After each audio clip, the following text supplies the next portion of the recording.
And we are live, back once again on a Tuesday morning. Welcome, boys and girls. That's kind of odd, especially with the old Willie here. Anywho. All right, guys. Willie's allowed within 150 feet of schools. That's only because Voth has already put the stamp on him. It's like Norse from our old game. Yeah. He totally, you guys just put the stamp on him, and I'm just the one that went with it. Though Norse wasn't really a pedophile. He was just, you know, kind of a freaky little hobbit-looking dude. Yeah. Yeah, he was a lot of fun, though. Could have been. We killed him before we got his backstory. That's true. He was making all those stone elementals at you, so what are you going to do?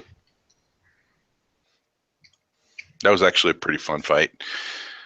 Yeah, Voth's character, Pratt, just knocked the snot out of Vance, the leader of their little group there. Literally just like walked over and took him all the way down from like 100-something hit points down to like 20 in one hit. We didn't realize that we couldn't win the fight. We just had to run away until way too late. Exactly. Oh, we lost Voth too in the Hangout. That's funny. Uh-oh. I started it and he went bloop. Must have a hiccup.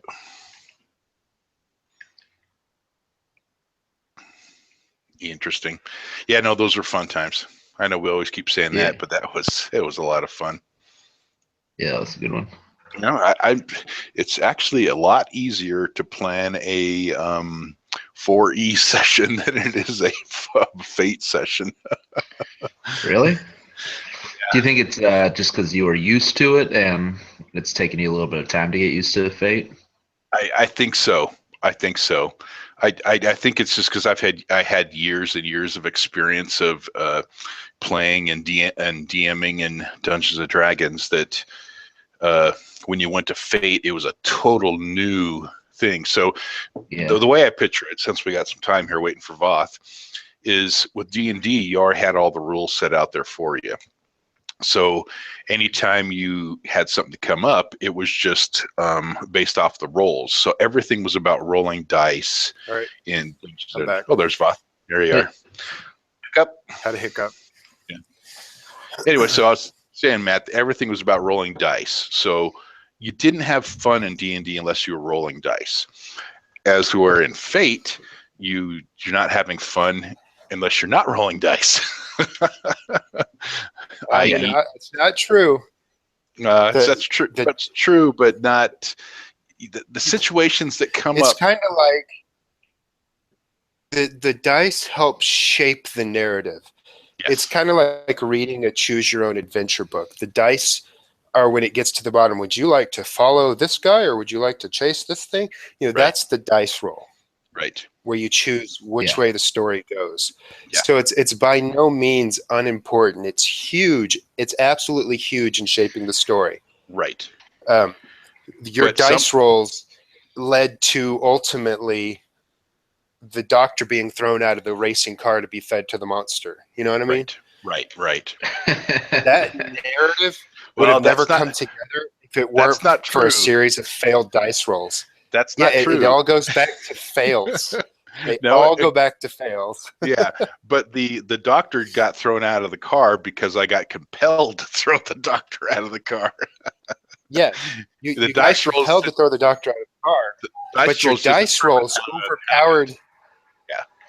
Yeah, your dice rolls sort of overpowered the idea that you wanted to bring him, because I was like, you want to bring him? Oh, well, roll for that, you know? Exactly. And then you ended up rolling for it and then bringing him. And then because you failed the roll that gave you that you know, dreaming or a nightmare or whatever it was, I can't recall right now. You know, that was a dice roll. So all those cumulative dice rolls came together for a head of me having the ability to compel you to do some great story stuff, you know? Right. But my whole point of that was kind of the differentiates between dice rolls of D&D compared to the dice rolls in in Fate, which you're more apt to do less less rolling a dice in Fate. I guess the way I would put it, weight of the individual roll is higher in Fate versus D&D. Yes. Like 10 D&D rolls is worth 1 Fate roll. Right. Give or take, so obviously. The whole point I had of that was the way that I ran the football little RPG thingy there was completely wrong. It was like Fate D&D, which was my bad. Anyway, hey, it's the first time doing it. Exactly. I'm trying to break my dogmatic way of, DMing. Put that in the trash. From DMing Wash to your hands. GMing. So yeah. Anywho, believe me, no one here is annoyed. It's a growing pain or whatever you call it. Yeah, it is. It's all good. It is. And I've been doing a lot of thinking, a lot of reading and focusing my mind back onto making this happen. Well, at least making it happen in the right way. So now let me see. Are we live already? We are live. We are ready to roll. I was going to go AFK for a quick second before we went live, but we're live. I need my 4-year-old here is having a sore throat, so I'm going to go see about getting him in a bath or something and getting him comfy before I continue. Okay. So I'll be like 5 that's to 10 fine. minutes. We're not even at 7:30 yet. Okay. Go ahead. Head on out. All right. Be right Me and back. Matt we'll hang and talk and make fun of you while you're gone. And he just took off. Oh man. Yep. Did you watch the game the other night? I did. that was I've never seen a Super Bowl like that ever. No, that was crazy. That was crazy. You said that feeling all game long that the Patriots are going to come back. Yeah. Well, it's Tom Brady. What do you expect? Yeah. Oh my God. Yeah. It was crazy. It was. The Falcons gave it up. They literally stopped playing. I don't know if their defense was just completely wore out in the fourth quarter just because I don't know, they just lost their momentum and they just stopped playing all in the fourth quarter. And their offense was nothing but 3 and outs the whole fourth quarter. They never had a drive to sustain or kill any time on the clock. Left too much time for Tom Brady. And all he did was throw the ball down the field, and they converted the two-point conversions. Oh, my gosh. Yeah, everything went their way. And Yep. The first couple quarters, they were knocking Tom Brady down every other play, and then they couldn't get near him at the end. Yep. The only thing I can think of that is they got tired. Yeah, they must have. Yeah. That is the only thing I could think of why, they ended up doing that, because it was horrible. Yeah. They had the game in the bag. They had it. All they had to do was stop them. And they just got tired and couldn't hang on. Yeah, and I didn't really have a dog in the fight. I was just hoping for an entertaining game, and it definitely ended up being entertaining. Right. No, it was good. It's first overtime Super Bowl, and then first time there's been a Super Bowl where a team has come back from that much of a deficit to win. Yeah, they scored 31 unanswered points. Yeah. In 9 minutes. Ridiculous. Yeah. No, I've already They would do the overtime more like college, though. Yeah. How do they do it in college? Because I don't watch any college football. So in college, instead of kicking off and playing it out normally, each team gets the chance with the ball at the 30. Oh, and okay. Just tries to score. So it's kind of like they go back and forth trying to score until somebody does it. Right. So instead of having a kickoff, they actually go right to having the ball at the 30. They're going to drive it in for a touchdown or kick the field goal. Then the other team gets a chance too. Yeah. So it ends up being really exciting because it's just a bunch of scoring. Yeah. No, that's cool. That's pretty fun. I'd like to see that in the pros. The only problem is well, no, true, because the 30-yard line is not really a gimme in field goals anymore, especially if you were the New England kicker, missing extra points and everything. Yeah, right. So then if someone only gets a field goal and the other team gets a touchdown at the game. Right. So basically, if you're the team that has it on the 30 and you score a touchdown, the other team has to score a touchdown or the game's over. Exactly. Yeah. Or if you're the first team that has the ball on the 30 and you kick a field goal and the other team goes down and scores a touchdown, the game's over. Yeah. Yep. But then after like the third chance, they make you start going for 2-point conversions. You can't even kick extra points anymore. Oh, wow. Oh, if you keep tying. Yeah. So what happens if what was the scenario I was going to get? How many? So like, in the NFL, they basically kick the ball off. The team gets it. They get it to go down, drive down the field and score a touchdown or a field goal. But once that first possession's been done, if the other team goes down, who gets possession of the ball, because each team gets a possession of the ball once. So say the first team goes down and kicks a field goal and the other team goes down and scores a touchdown. Well, touchdown wins the game. Do they have anything like that? Yeah. Okay. What are you talking about? Just, they go back and forth. Football. College overtime football. Did you watch the Super Bowl, Voth? I did not watch any of it. Yeah, it was pretty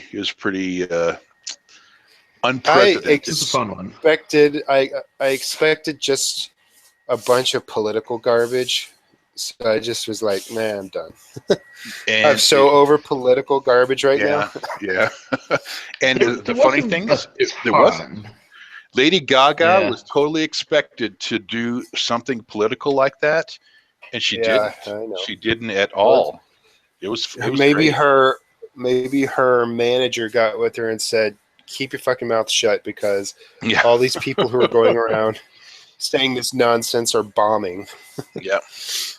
Well, it should be like all these people that have come to the Super Bowl here game and paid $8,000 for a seat to watch the game there don't want to hear your crap. Let's get into full-on checkout mode. Yeah. And start pretending. You start pretending. You ready? Are you ready, Voth? I'm very ready. Okay. All right. Let's get the screen back over. Oh, back to the game table. All right. A couple changes that I've just done in between the last 2 weeks. As you'll notice, if you scroll down, you'll see the game screens. I've decided just to keep them on this page. I'm going to try to just keep everything on one page so you don't have to scroll up and down, even all of Voth's writings and drawings on the table. Even though, Voth, I may ask you to do those drawings because you are so much better at drawing than I am, period. Especially with the mouse. I used to be a tattoo artist, so I have a steady hand. Yeah, I saw your blog, dude, the other day, your old DieX blog. Some of those drawings you did, dude, are phenomenal that you did on the phone. I was just like, holy crap. Yeah, just doodling on the phone. Yeah. You know what's funny about that whole DieX system? I was messing around with it, and I got to a point where it was getting too clunky, and I just trashed the whole thing, and I started over, and I have this other system that I'm working on, and I'm just perpetually always working on something that captures what I'm trying to do. I don't know why. I'm never-endingly creating some fucking nonsense. Yeah. I was trying to explain to my wife, why I GM these games. She's like, you spent so much time on them. And I'm like, you don't understand what it's like to have this omnipresent shotgun in my brain just blasting out ideas all the time. If I don't do something with it, I'll go insane. Yep. That's true. It's too much thought in your head, and if you don't have an outlet for it, it explodes. Yep. No, that's cool. That's cool. We'll have to check out your system one of these days too, if it gets playable. Oh yeah, the tower game was originally set up for this game, but when you wanted to try Fate, that was the easiest thing I had to set up a quick Fate game. So I set it up for Fate, and it was just a quick revamp. But I could definitely run that tower in this. I don't really have a name for it. It's just like, I think it's like, it's built. Fuck it. We'll talk about it later. Let's play. Cool. Let's play. Okay. Lolo, Montana.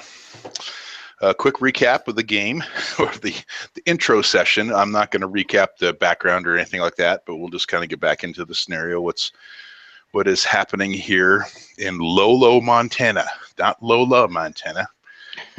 Listened to the session last week, and man, did I screw that up many times because of Voth's girlfriend and the city. Anyhow, you guys are located in Lolo, Montana. You had relocated here from San Jose, California with your family, the Lambert family, which is a mixed family. We'll scroll down here and kind of show all of the Lambert family, and they're your friends from the high school at Big Sky High School. During the last session, you guys ended up having a football RPG, a very poor football RPG, where there was a contest between Jason and James at their senior bowl in high school, and it ended up with Jason falling down at the 1 yard line and James's team winning. It's exciting times until old Willie came along. And then there was as you guys were driving home from Big Sky High School up in Missoula, Montana, at the welcome sign for Lolo, you saw a strange figure there, and it turned out to be, as you were driving by, it was old Willie, kind of standing there and smiling at you strangely with his sunglasses. And oddly enough, you guys were all speculating about this weird stuff of how the heck he got ahead of you. I think he dropped. Oh, Voth dropped. You there, Voth? No, I'm here. Okay. I just had it muted because kid. Yeah, the kid in the background. Okay. But there was all this speculation being thrown around there too.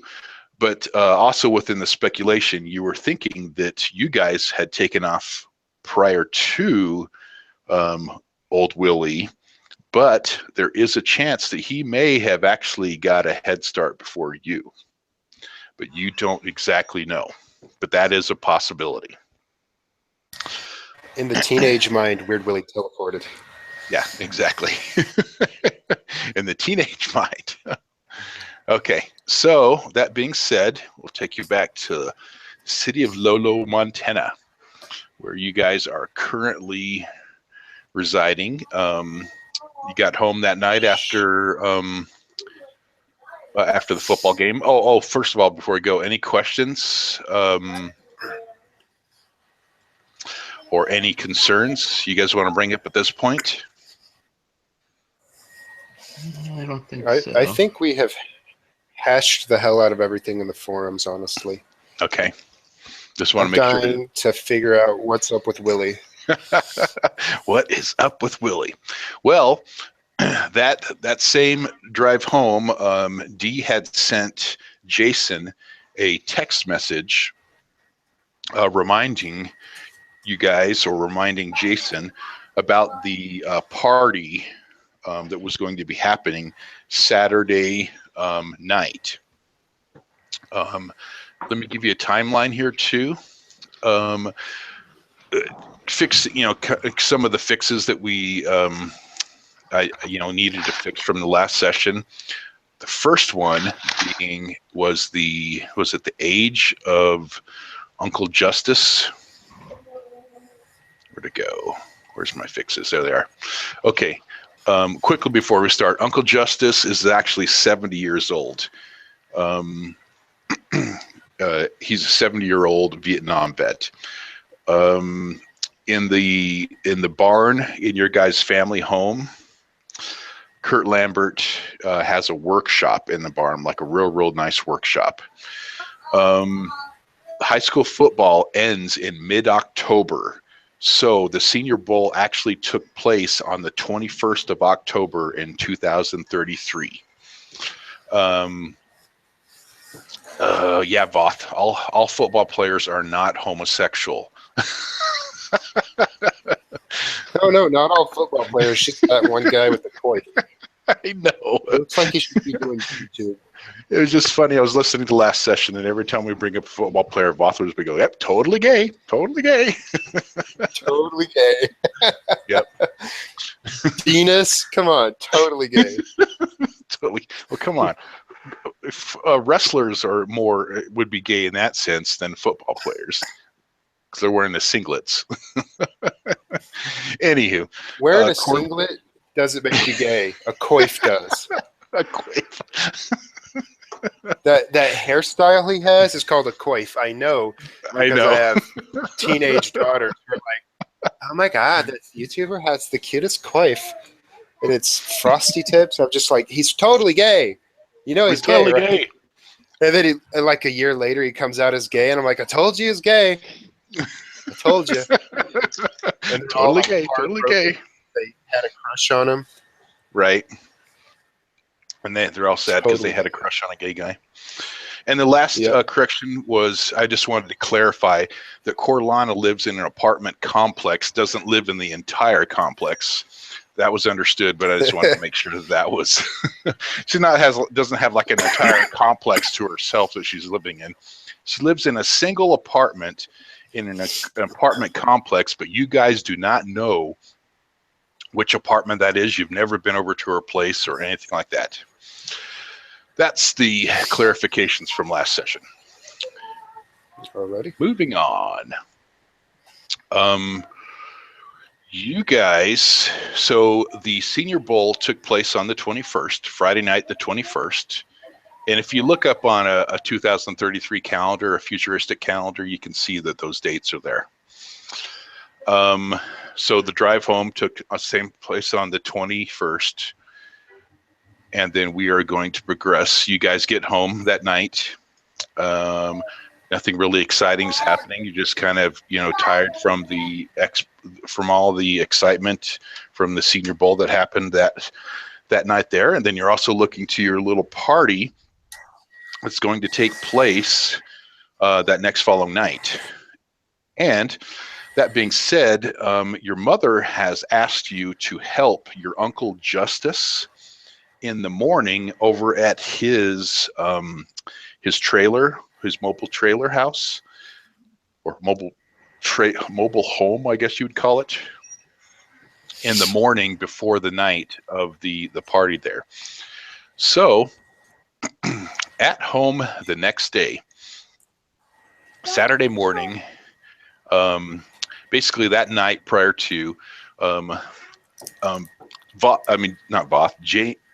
James had done some and said some things that had really, really kind of scared Josie a lot. So Josie ends up bunking in with James that night. So James you'll be in your own little bedroom there, and Uncle Justice Judge.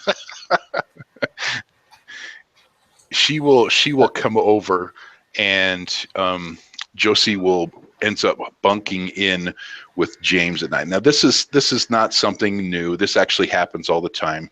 Josie, is kind of a scared little girl, and so she does this all the time. When she gets scared at night, she'll just go in and she'll bunk in with James, and James will hear the door creak open, and then Josie comes running in and kind of jumps in the bed real quick, and James makes room for her, and the night goes on.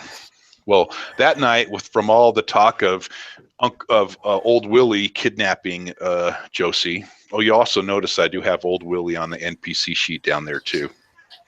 Absolutely. For you guys with his awesome sunglasses. Like well, he doesn't really have too much of a cone head, but he just has that big head.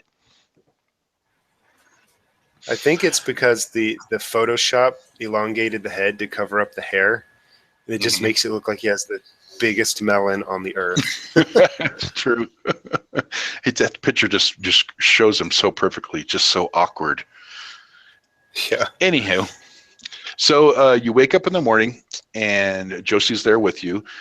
Jason, you're just kind of there, and Jason will notice that his phone is flashing when he wakes up in the morning.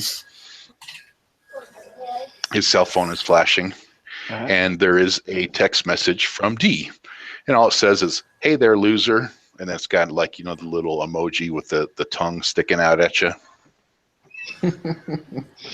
Okay. Okay.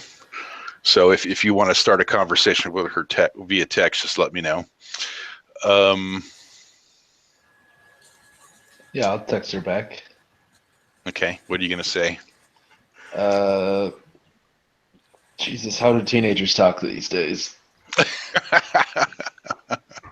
Well, you got to remember, you are an intelligent teenager. So you're not like like your siblings or whatever. You're intelligent, and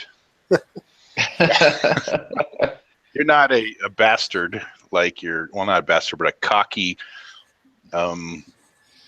overtly protective. What was the other one? Oh, it was your stunt. Charming bastard. Charming bastard, I think, yeah. I guess you are a bastard, aren't you? You guys are both bastards if you think of it from the Game of Thrones series. I'll just text back, morning to you too. Morning to you too. Okay. And then all of a sudden you get this text back from her, just a few minutes later as you're, in the midst of waking up, and says, "We've been friends for a long time, right? Well, what do you think about me?" What? I think you're great. Now it's early morning. You're pretty tired. You're just barely waking up.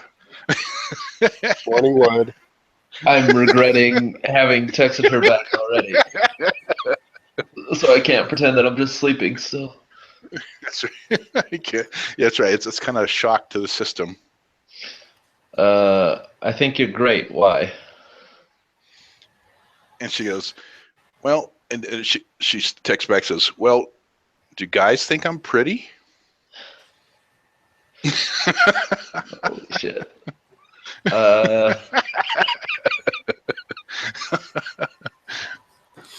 Of course. Dude, Jason is the awkward guy who has to get hit on by girls. Yep. Totally. It's true. That's so true. Well, and he does shrink from the brink. Oh my god. Okay, how do you respond to that one? Of course. Of course. And then she texts us, "Which guys?" Oh God. All right. All right. Oh God, I don't know. It's too early for this. I'm still half asleep. Is that what you text back? Yeah. And she texts back to you, "Do you think I'm pretty?" Of course. Of course. Okay. If this were real life, I would already be trying for naked pictures. I'm like, yeah. Show me how pretty you are. That's James. No. You know what I mean. I'm talking about Voth. That's right. That's what you're talking about, Voth. I'm horrible about that. You are bad. Okay. And so how do you respond to that when you said, yeah? I said, of course. Of course. And then she'll respond back to you, "Why are you in such a hurry to get out of Lolo?" She's just like pelting you with all these questions. She's not even saying anything. She's just hitting you up with questions. You just feel like you're inundated with all these questions right now. Right back. D, it's too early. I'm still asleep. Let's talk later. And she texts back, "I'm still going to be in Lolo for another year, right? I don't graduate till next year." I know. Let's talk at the party later. When I'm drunk. Yeah. And she texts back there. She's like, it's going to be really hard without you next year. I know. I'm not gone yet, though. Okay. And then she'll text back to you. Will you miss me when you're off at college with all those other girls? All right, Vic. D, it's too early. Let's talk later. She's like, fine. I'll see you later. See you later. And then she gives you like a little, the little kissy face. Oh, it's like her emoji for signing off. Yeah. So, give me a little RP between you two guys, because you guys, you can look on your little hand. It's awkward. Good, that played out quite well. If you look at the Lambert home handout, you can see that you guys would be waking up in your rooms just across from each other. And, I'm sure the doors exit out of their bedrooms to the north, heading towards the bathroom, because you do have one bathroom and one. Give me some RP on how that's going this morning. I cut out there well, for I would a second. assume James, remember, you still have Josie in there with you too. Yeah. I would assume that she wakes up early and probably wakes me up, much to my chagrin. I'm probably the sleep-in type of guy, but because she's up and blah, blah, blah, blah, blah, I'm like, okay. So I'm like very groggy and sort of stumbling out into the entertainment room, I guess, and making my way eventually to the kitchen. Okay, so you're not even heading towards the bathroom. Yeah, probably not yet. You would probably go through the laundry area to make it into the kitchen. That's your most direct approach. That's my most direct approach, but every time I go through the laundry, my mom tries to get me to do something. Okay. So I avoid that room like the plague. It's like, where I need you to bring your shirts in. Yeah. I'm like, oh, Mom, I just woke up. Okay, I'm going to go through the entertainment room. Okay. So I take the long way around on purpose. Okay.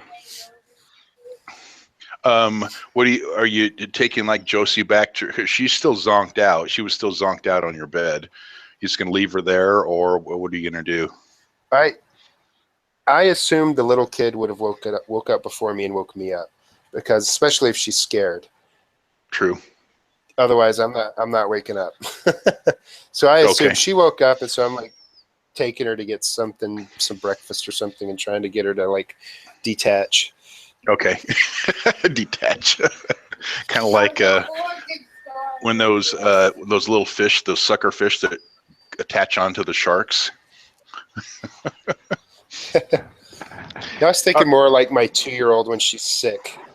Okay. Just let me put you down, please. Okay, so Jason, you'll be able to make it into the bathroom or whatever you want to do. What's your plan? After your awkward moment of with Dee here, but now keep in mind, this is your best friend. You do care about her, but you're just not sure at what level you care about her. Sure. I'll get up and I don't know, go watch a little TV in the family room. Yeah, entertainment room. Wherever. Well, yeah. Wherever I would normally watch TV. You have a TV in the entertainment room, and your PlayStation or your Xbox or whatever in there. Yeah, I'll go in there. In there too. Man, these headphones are such a pain in the butt. They just keep cutting out my Are they charged? Yeah, they're charged, fully charged. 10 hours remaining. It's just this side tone every once in a while, to where I can hear my own voice in the headphones will kick out. Mm-hmm. It's the weirdest thing. Anywho, got it back now. It's just a setting thing that it just like automatically just dips itself down, turns off. It's the weirdest thing. Anyhow, okay, so progressing things along here. Your mom is already up in the kitchen making breakfast for you guys. And then the TV's on in the background, or we'll say Jason comes into the family room and turns the TV on, and there's like the news is reporting this early in the morning, and they're talking about multiple cults that have committed mass suicide just last night. Oh, there was a bit, like all these Branch Davidians or all these different types of cults that were across. Yeah, they're mostly all out of Texas. I walk into the room. I have a cup of coffee because I'm a coffee drinker, and even at this young age, it's terrible for me. Everyone says, but zero fucks given. And I probably still have Josie in tow when I hear about all the cults. And right. I kind of take a sip off my coffee and give him like a overtly almost like the Monopoly Man pose and ask, do you suppose the Weird Willie was a member of that cult that suicided? Or one of the leaders of the cult? I'll say I don't think we have anything like that around here. Well, James, man. Are you saying that in a sarcastic way, or are you in like a sarcastic, hopeful way, or are you actually saying that in a truthful way? I'll say it in a truthful way. Seems like there's nice people in our town. Okay, but are you taking what James is saying to you in a sarcastic way or as a truthful way? Yeah, I know. James is just trying to get a rise out of our sister, and yeah. Yep. Well, Josie I don't know, man. Yeah, Josie's not quite awake yet to enough to process that train of thought. But go ahead, James. I go ahead and plop down on the couch next to him. And then I kind of scoot a little bit away from him, like a half a foot or so. And I turned to him and was like, I only like to get that close to you when I'm tackling you. Otherwise, I need a little bit of elbow room. Yeah. But all seriousness, what do you think about Weird Willie? Like, I think I lost a little bit of sleep over him. I felt like he teleported. Maybe I've been watching too much Supernatural reruns. I don't know, but that was weird. I think I have been watching too many reruns. There's no such thing as teleporting. Well, what do you suppose happened, Mr. Smart Guy?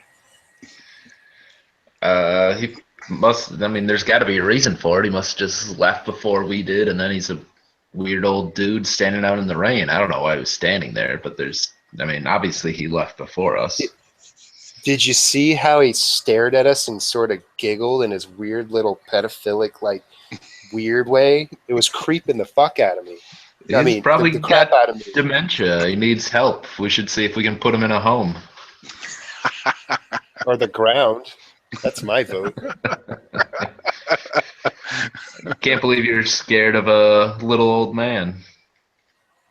I sock him in the shoulder. I'm not scared of shit. It's not the way it sounds. Look, he creeps Josie out for sure, and he looked at her and said weird shit. Did Josie come sleep in your room because she was scared, or did you have her sleep in your room because you were scared? I should have fucking teabagged you when you were on the ground. I just stand up and storm out of the room. As James goes tearing off out of the room, they're showing kind of some pictures of the mass cult there, and they're kind of a little bit graphical about what they're doing. Somewhere drinking the Kool-Aid, Other ones were, had lit their compounds on fire and burned themselves. They're pulling out black bodies out of the compounds or whatnot. All sorts of different variations you could think of. And then the anchor goes, and on a good note, NASA has announced that they will be launching the new Starship today. Yes, I said today. They will be launching it today to send the Starship to Nibiru. This time I'm sure that they have fixed out all their problems with the rocket fuel and will have no problems in launching the ship and getting it out of our atmosphere to finally make its trip to Nibiru and collect those minerals that are in so much demand. Anyway, so the news kind of keeps going on there. At that moment, Jelena, your mother, will pipe up, and she will be like, she calls out for both James and Jason. She says, "Boys, I have some letters for you." And when she says letters, you guys would both know what that means. Do you have any idea what that means? Acceptance letters. Aha. What does James do as he's turning around walking? I'll get up pretty excitedly and get there that first. Way. Should we have a competition? I'm willing to have an athletics roll off to see who gets there first. only if Jason wants to make it into a competition to see who can get to mom first. No, I'm not gonna. Okay, I would think he would. I'm gonna use my temporary +3, so that's a 7. I probably look like an idiot, like sprinting across the house. Holy cow! You rolled a 0. Well, I have that once a scene. I can get +3 on top of my roll. That's a 4. Gotcha. Okay. So James bursts on over to his mom. Gimme.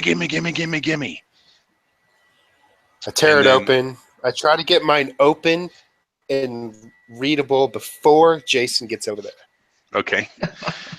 But as James walks over, he notices that he has one letter on the counter over there, and Jason has 3. Well, what does mine say?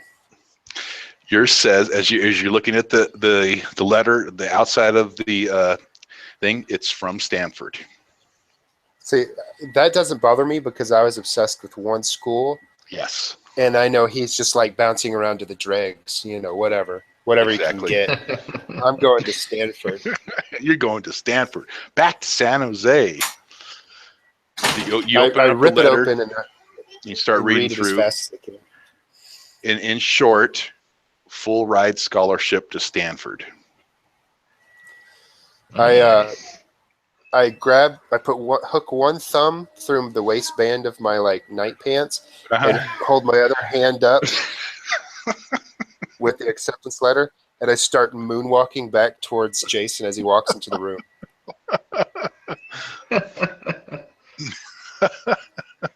What does Jason say? Say, congratulations, that's awesome.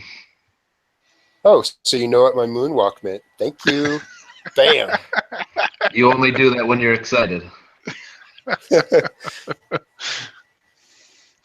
I'm just beaming. You're just beaming. Okay. You're pretty happy. I mean, you have the full ride scholarship to the school you wanted to go to. On top of that, it's a chance to go back to San Jose, California, and play football for the college you wanted to do. You feel it's your best opportunity to play there.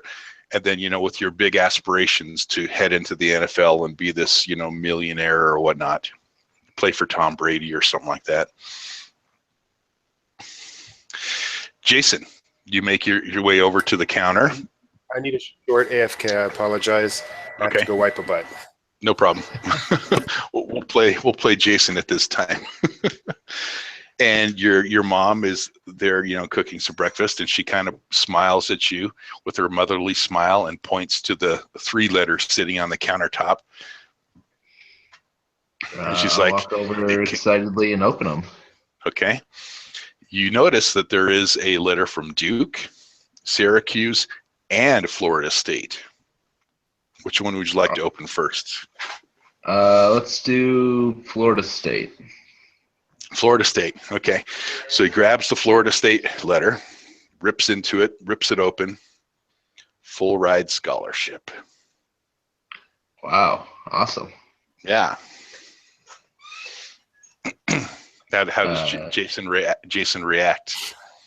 All right, I'm back. Give me a quick recap. Sorry. He walked over to the countertop, and he had 3 letters over there, one from Duke, one from Syracuse, and one from Florida State. He grabbed the Florida State one first, opened it up, full ride scholarship.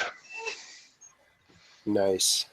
Now, where's James in comparison to where Jason's at the letters here back in the kitchen? I don't know. I probably like moonwalked all the way around the island and then coming back around so I catch a glimpse of it. Okay. All right. So it's back to Jason. Jason, full ride scholarship, Florida State. Nice. Florida. I'll as open far away as possible. Next one. What's next? Duke or Syracuse? Duke. Okay. He grabs the Duke one. Does Stanford have a rival team? California. Cal. Yeah. Is it California Cal or is it USC? It's Cal. Okay. Not too big of a school. Okay, so you open which one next? Duke. Duke, okay. Jason tears into the Duke envelope. The short of it, full ride scholarship to Duke. Awesome. I'm on a roll. He is on a roll. Is there a differentiation between if it's a sports or an academic scholarship? Yep, they're both sports scholarships. Okay. I will open the Syracuse.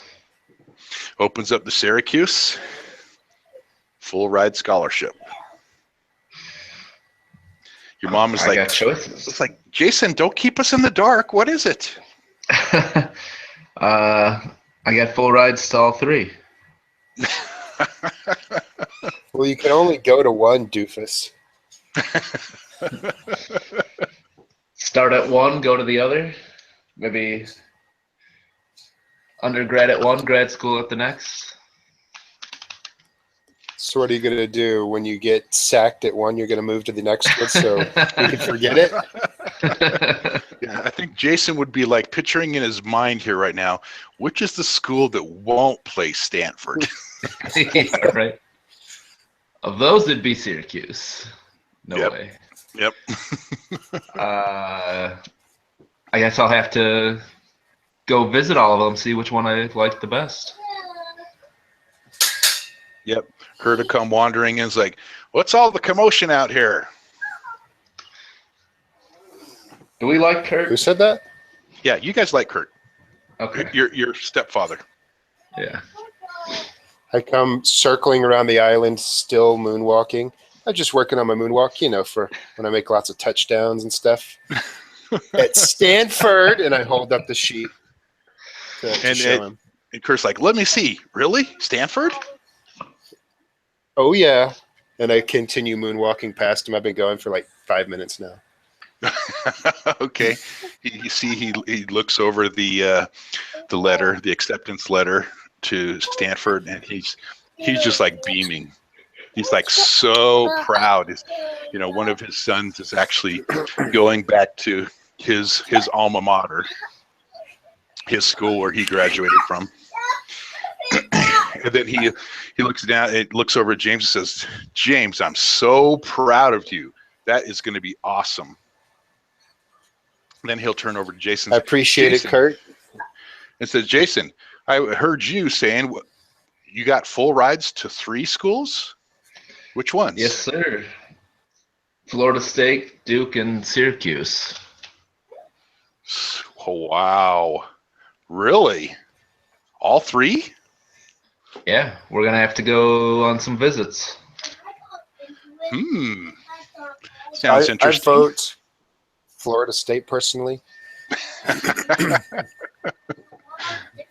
Just far enough away. The two ends of the country. I wouldn't want him cramping my style. No matter where I go, I'm gonna be on the East Coast. Yep. Okay, so you guys kind of have a little excitement there in the morning, and the other siblings will finally get up. They're, smelling the breakfast cooking and stuff like that, and it's kind of a celebratory moment there for the Marks Lambert family, because of that's a big thing. I mean, full ride scholarships, but when it comes down to it, it was expected. It really, really was expected. You guys are phenomenal athletes, and there's just no way a school would pass you by. So, well, obviously, right, exactly. So later on in the morning, your mother will remind you guys that you need to head up to Uncle Justice's to help him out with some stuff over there, because he is a 70-year-old man, and he needs some Is it help. heavy lifting? Yeah, it's just kind of some grounds work. I'm asking a character. Oh, yeah, asking what if it's heavy lifting? Yeah, I'm asking a character. I'm just making conversation with her. Is it a lot of heavy lifting and stuff? She's like, yeah, absolutely. It's your Uncle Justice. Of course, there's going to be all that kind of stuff. You know how he is. Yeah, I was just thinking, I need to get my reps in, so it's cool. Yep. Okay, so we will, unless there's anything you guys want to do in between there, we'll kind of just retcon and jump to that afternoon on Saturday the 20th. Montage, that's the word. Yeah, retcon is going back, isn't it? Is it? Yeah. Yeah, retroactive continuity is totally different. Yep. So, yeah, you guys are going to be college athletes. It's the scholarships are saying you will be attending for the 2034 year. Now, keeping that in mind, it is October, and your school year doesn't end till the 2034 year in your current high school to graduate high school. But they're wanting you to be there in September, or actually, a little bit probably in August at your schools. Jason, depending on which school he decides to go to, but they're wanting you guys there for the 2034 season, both of you. Okay. That being said, we will montage forward to Uncle Justice. Let me get down there. As we're walking or driving or however we get to Uncle Justice's, I'll be conversating with Jason. I'll be like, bud, in the grand scheme of things, I'm really going to miss you when you're gone. It's nice to have someone easy to tackle, Get used to it now. I'm sure everything's going to change when you get off to Sanford. I kind of give him like a half-hearted little, knuckles on the shoulder sort of thing. I'm just kidding with you. I'm gonna miss you for real. But stuff we got some stuff to do moving forward with Uncle Justice. Let's get it done. All right, so here's a map of the trailer home. The gray little rectangle there, kind of in the center of the map, is Uncle Justice's trailer, and this is just the area around where he lives. It is an old rundown mobile home, and it is on the edge of the Lolo National Forest, and it's just north of the city of Lolo. So basically, from Lolo, if you look up 93, I don't know if any of you guys are on the map, but there was that strange turnoff. Yep. By Warden Creek. You can find it off there, off of Bird Lane, and then Moe Road leads you right up to where his area is, and he's just right on the outskirts of the Lolo National Forest there. Anyway, so Uncle Justice has you guys out here. He's wanting your help. And of course, he's up way early. You know, he's still a 70-year-old man, but man, he's still, you know, he's not looking very good, as you guys have known him before. You do know that he has some sort of illness, but you don't know what it is. And because he won't tell anybody, but looking very well. And well, we're both males, so we're gonna avoid awkward subjects totally. Exactly. and but he's kind of a hardened male, you know, having seen lots of things in the Vietnam War, and then growing old and becoming kind of not really like a grumpy old man, but just kind of a astute old person. But then you know, yeah, but you know that your Uncle Justice loves you guys so very much. Because he's the oldest brother, and your mother is the youngest child in their family. And the other siblings, we don't worry about them. They're out of state.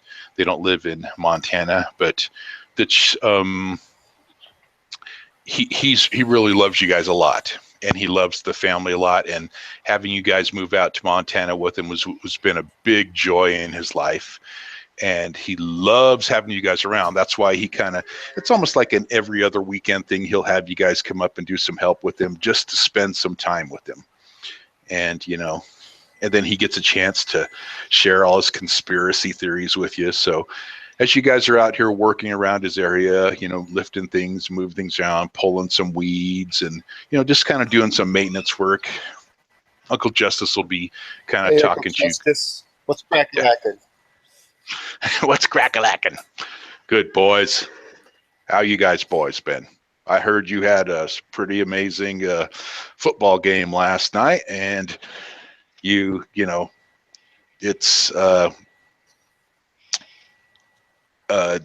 phenomenal year. Any new news of anything that's going on with you guys in colleges? Yeah, we both got accepted, but we expected it. You did? Where'd you get accepted? Florida State, Duke, and Syracuse. He'll kind of turn to looking over at Jason, going, 3 colleges? Attaboy. What about you, James? Stanford, the only one I wanted to go to. Stanford. The only one I applied to. The only one you wanted to go to. I had 100% success rate on applications. I think that says something. I tell you, James, sometimes you just don't broaden your horizons enough, but I still love you. But I'm proud of you guys. I'm proud of you boys. You boys are going to do well. You're going to do really, really well, especially in this world that's falling apart. You just need to be careful. You understand what I'm saying? Yes, Uncle Justice will be careful.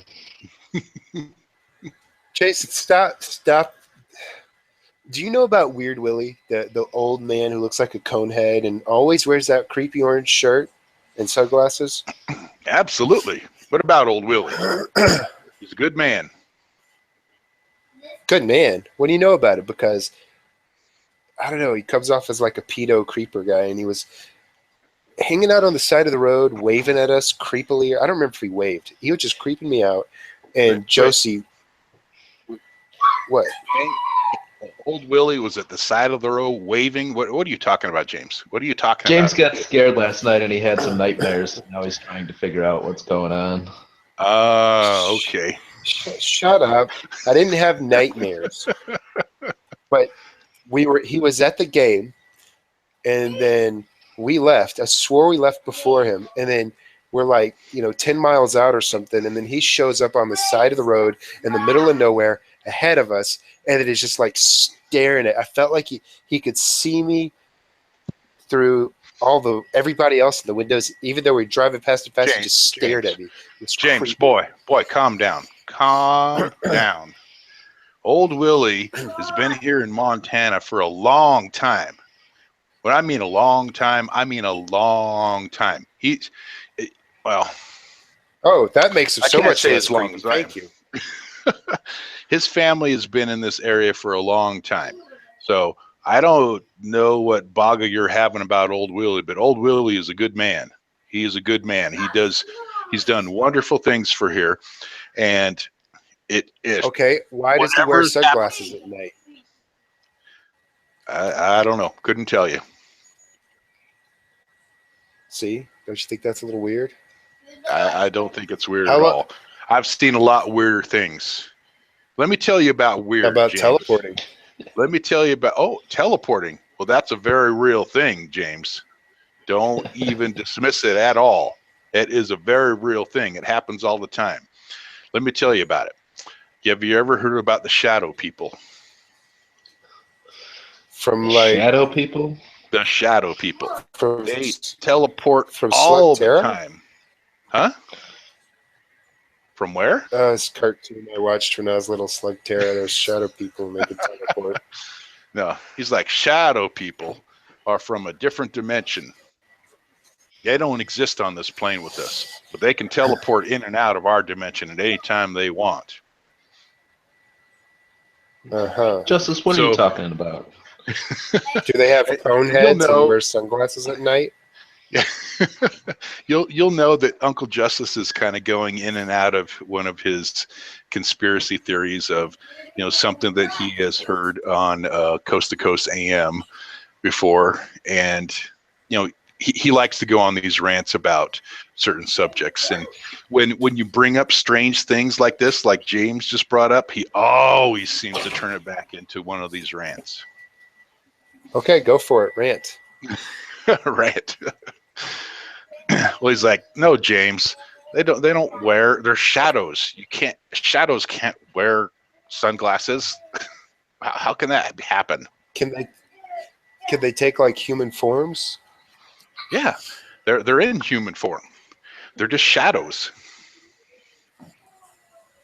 Have you ever seen one? Myself? Not that I want to share it, but back in the bush, back in the day in Vietnam, I saw several of them. And I put my M16 right on their heads and pulled the trigger, and it went right through them. It didn't even phase them at all. It bedded in the tree right back behind them. They can't be killed. Literally like walking shadows? Yeah, they're spiritual shadows of a different dimension.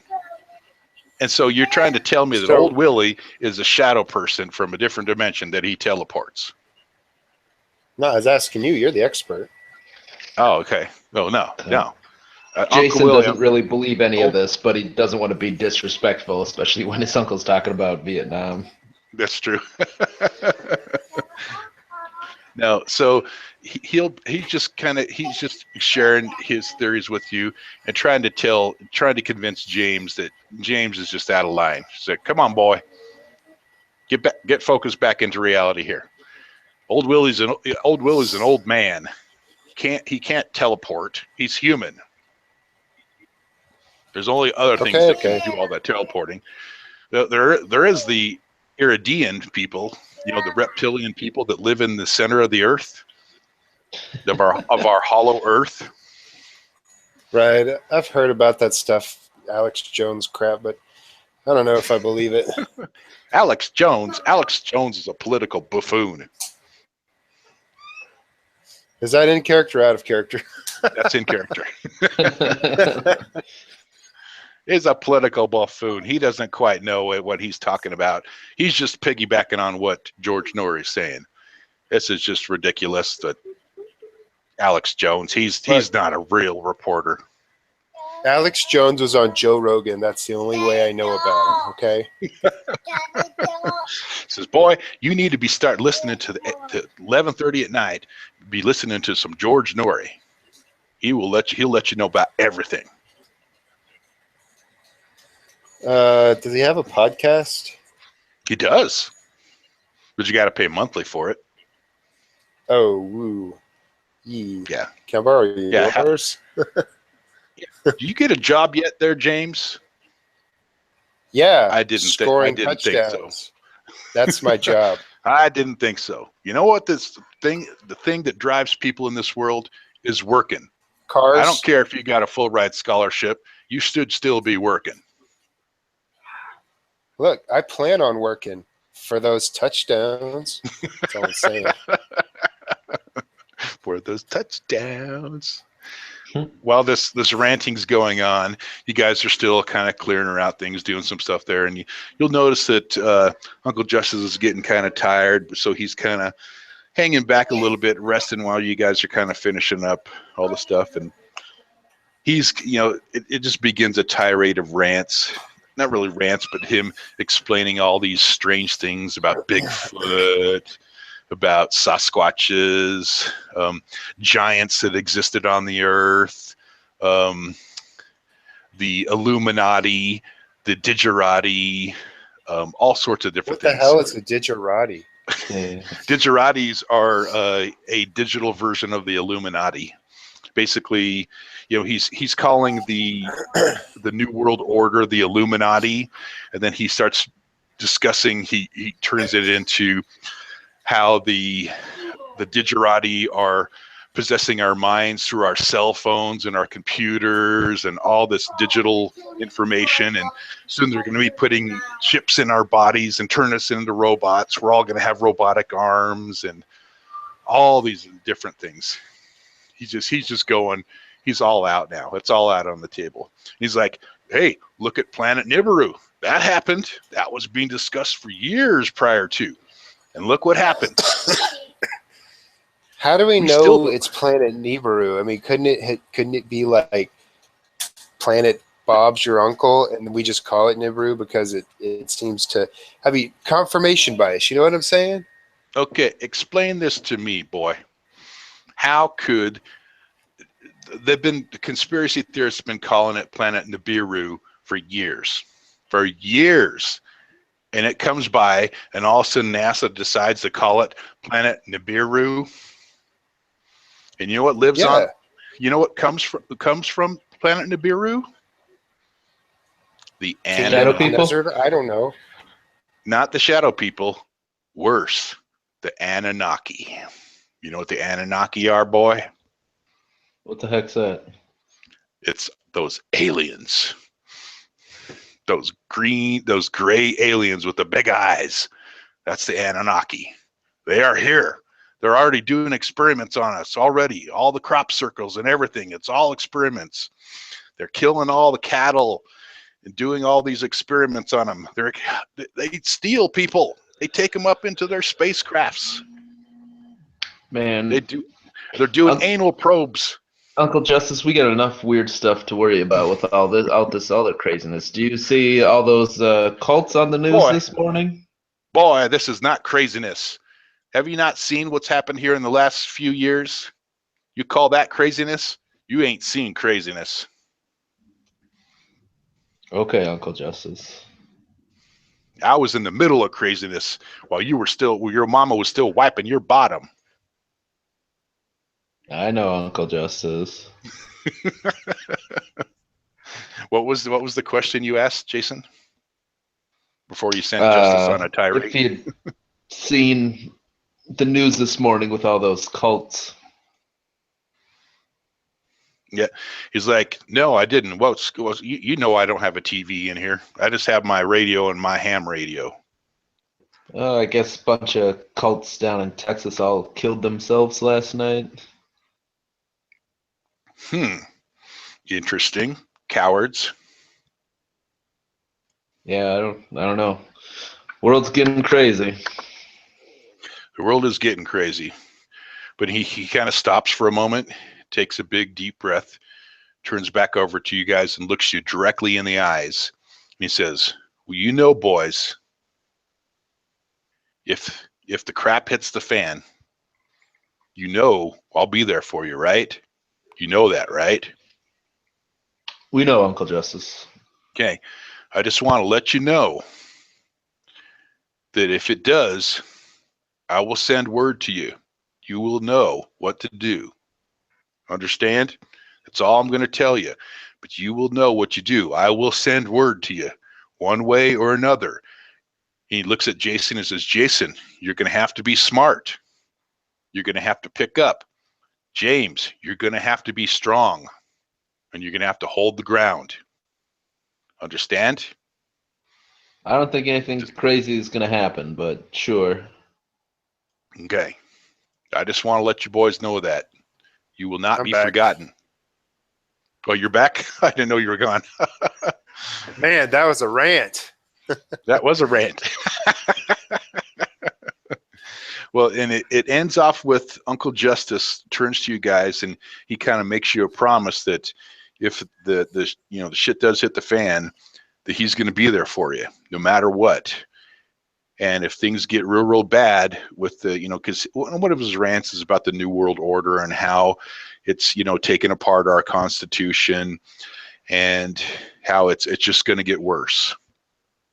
And so he Right. wanted to let you guys know that if things get so bad, especially with the NWO, and they start, killing Americans and stuff like that, he says he'll send word for you on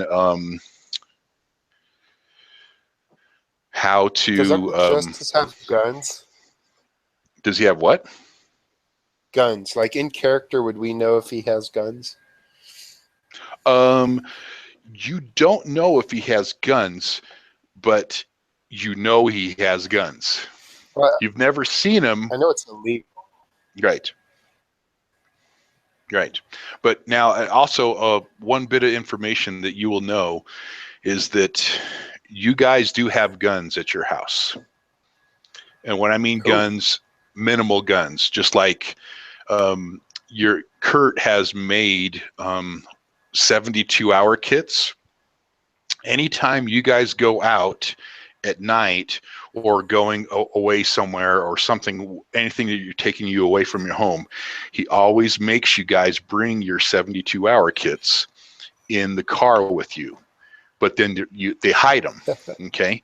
In your 72-hour kits. Dad's a prepper. Yeah. Well, he's become a prepper because of his involvement with Justice. Justice is the guy that's trying to get you guys to be a prepper. We have our own bug out bags. Exactly. Well, but they're not bug out bags. They're just 72-hour kits.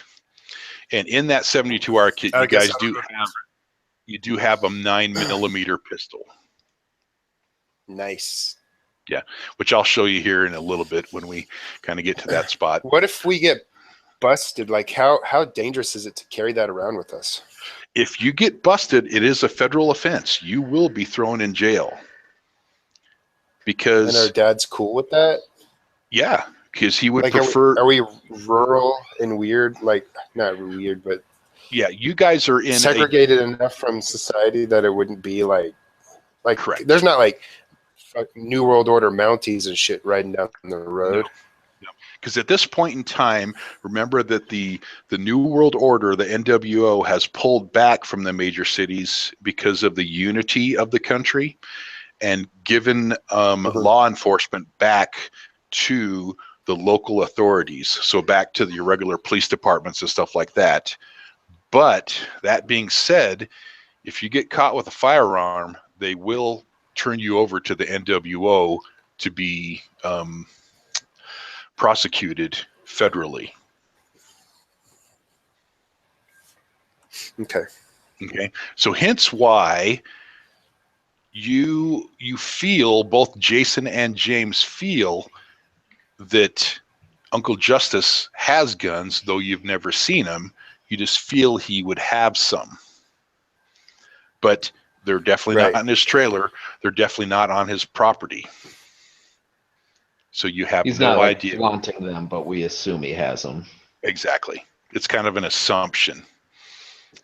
But the main point of this here is that he's telling you that if it hits the fan, he will send word for you guys for what to do. Okay.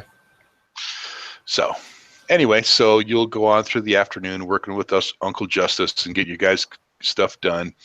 And Any other questions you guys want to ask Uncle Justice before we montage back? I'm not looking to set him off again. Yeah, right. That was Jason that set him off that time. Well, Just Jason that kind of got him to the anger point. Or you mean James? No, James, you were just kind of asking questions and about old Willie, but it was Jason. I can't remember what he was just saying. That kind of set him off in a different rant about things that are going on in the world and whatnot. Anyway, okay, so let's montage forward. Some good role playing. What you guys have done at that point after Uncle Justice's food. So you probably head back home, or are you gonna drop by somewhere in Lolo, get some fast food, or what are you gonna do? What do you think? Matt? Teenagers? Teenagers are probably gonna stop Mom's and get some cooking. food. Yeah. Okay. Mom's cooking or fast food? Yeah. The vehicles you guys have available for you for your Lambert home here is you do have a minivan that fits you guys all in there, and then you have an old truck, like a F-150, a Ford F-150 truck, but it's an older truck, and that would be the truck that you guys would be driving in. And so as you guys are driving through town heading towards the fast food restaurant, there is a McDonald's down there at the intersection of Highway 93 and Highway 12. They're just kind of off to the east side there. You guys can stop for some food. Or if you want to go through the drive-through, or do you want to go in? What do you want to do? I would assume that Jason's driving. Yeah. Well, you could still be driving. I'll leave that up to you guys. I jokingly call him my chauffeur and prefer to ride shotgun and text the whole time. Okay, gotcha. So who are you texting? The girlfriend. Okay. Secured line or regular line? Secured. Okay. Trying to get dirty pictures, probably. Okay. She's definitely sending them back to you. And she's going like, James, I have something special planned for you tonight. Oh, yeah? She's like casting your line, trying to hook you on the cheek. Define special. She says, you're going to have to wait and see. Does it start with S and end with X? Possibly. And then she types in there, maybe. Are we finally going to do anal?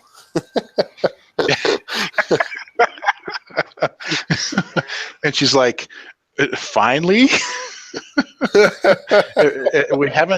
hasn't been like that before? I don't know. I have no idea what teenagers do. I don't either. I have no idea. I don't want to know what teenagers do.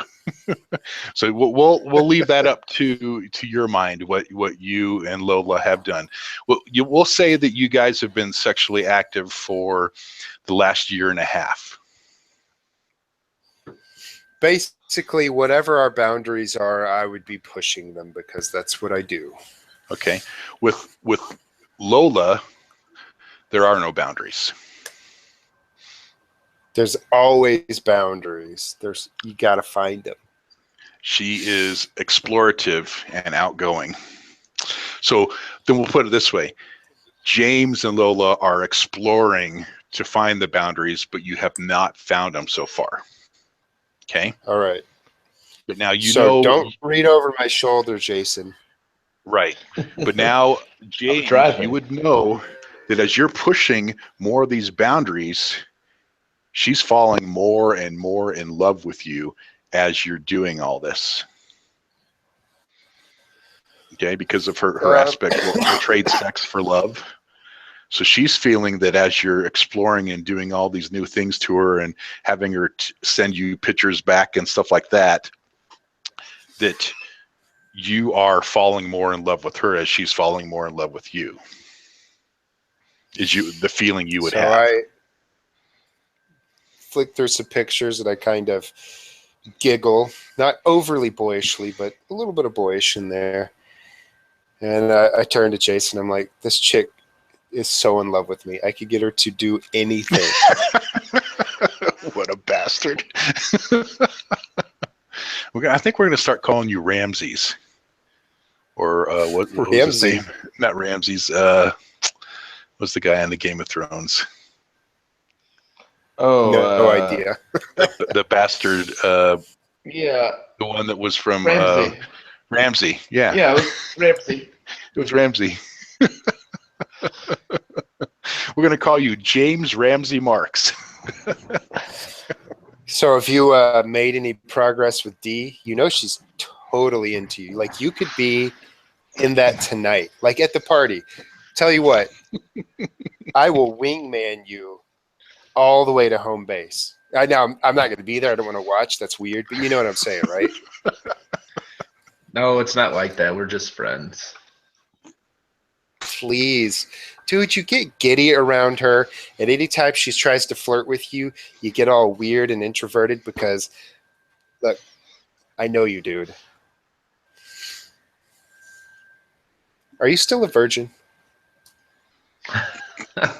I'm not answering that question. Yeah, okay. That means yes. I understand. Look, Dee likes you, and you like Dee. Look, just try texting her. You got to break the ice, and then you ask for the picture, but you don't want to be too overt, and you have to understand. You have to send the dick pic to them to establish comfort. They have to feel trust. It's about establishing trust. Too much personal experience going to jail. If they send you something like a full nude, you have to return a fully erect picture so that she understands that you appreciate it. You understand what I'm saying, Jason? I'm just ignoring him. Shrink from the break. Driving, not really. Shrink. I'm getting uncomfortably close to him, and I'm like, they love it if you have pre-cum because that lets them know that you are so into them. Why are you being so quiet? Dude, are you blushing? You're fucking blushing. On your stuff. You say that again, Matt. You cut out. I was just saying, James, shut up. You concentrate on your girl. Dee and I are just friends. Plus, she's still got a year left in high school. And last time you guys hung out, you came home and took the longest shower. So you're just friends. Were you unloading your spank bank all over the bathroom? Please. Oh, Lord. You are Ramsey. Ramsey Bolton. That was his name. All right, I'm done with the scene. Okay. I won't draw it out anymore. So you hit the pinnacle of this conversation as you're heading up to the drive-through to pick up your food, and you see one of the nerdy kids from your high school is in there, and James is going on this sexual escapade about Jason and Dee. And the last thing when Jason tells him, "Shut up, just shut up about it," and this geeky kid goes, "Dude, are you and Dee like a boyfriend and girlfriend?" Dude, where are we at when this happens? The McDonald's drive-through pickup window.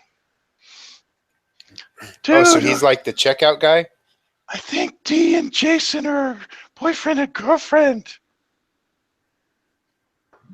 Yeah, he's like totally.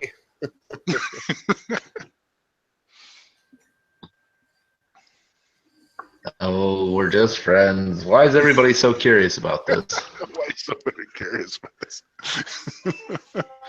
Oh, here's your Big Mac. Are you curious?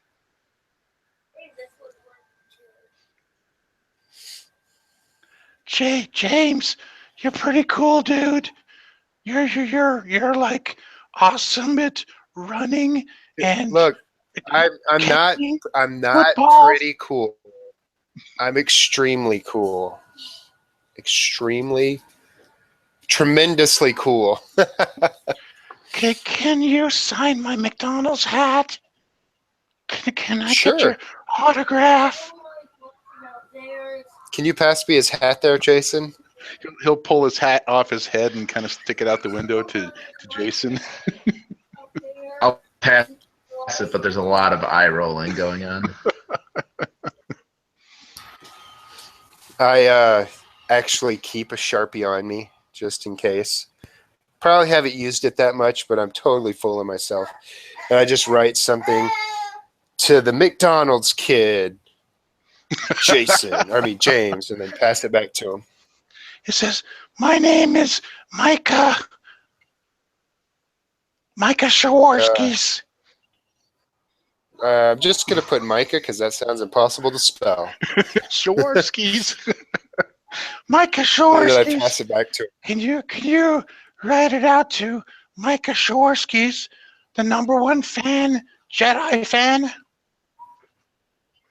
Okay, I write all that stuff out to the best of my ability.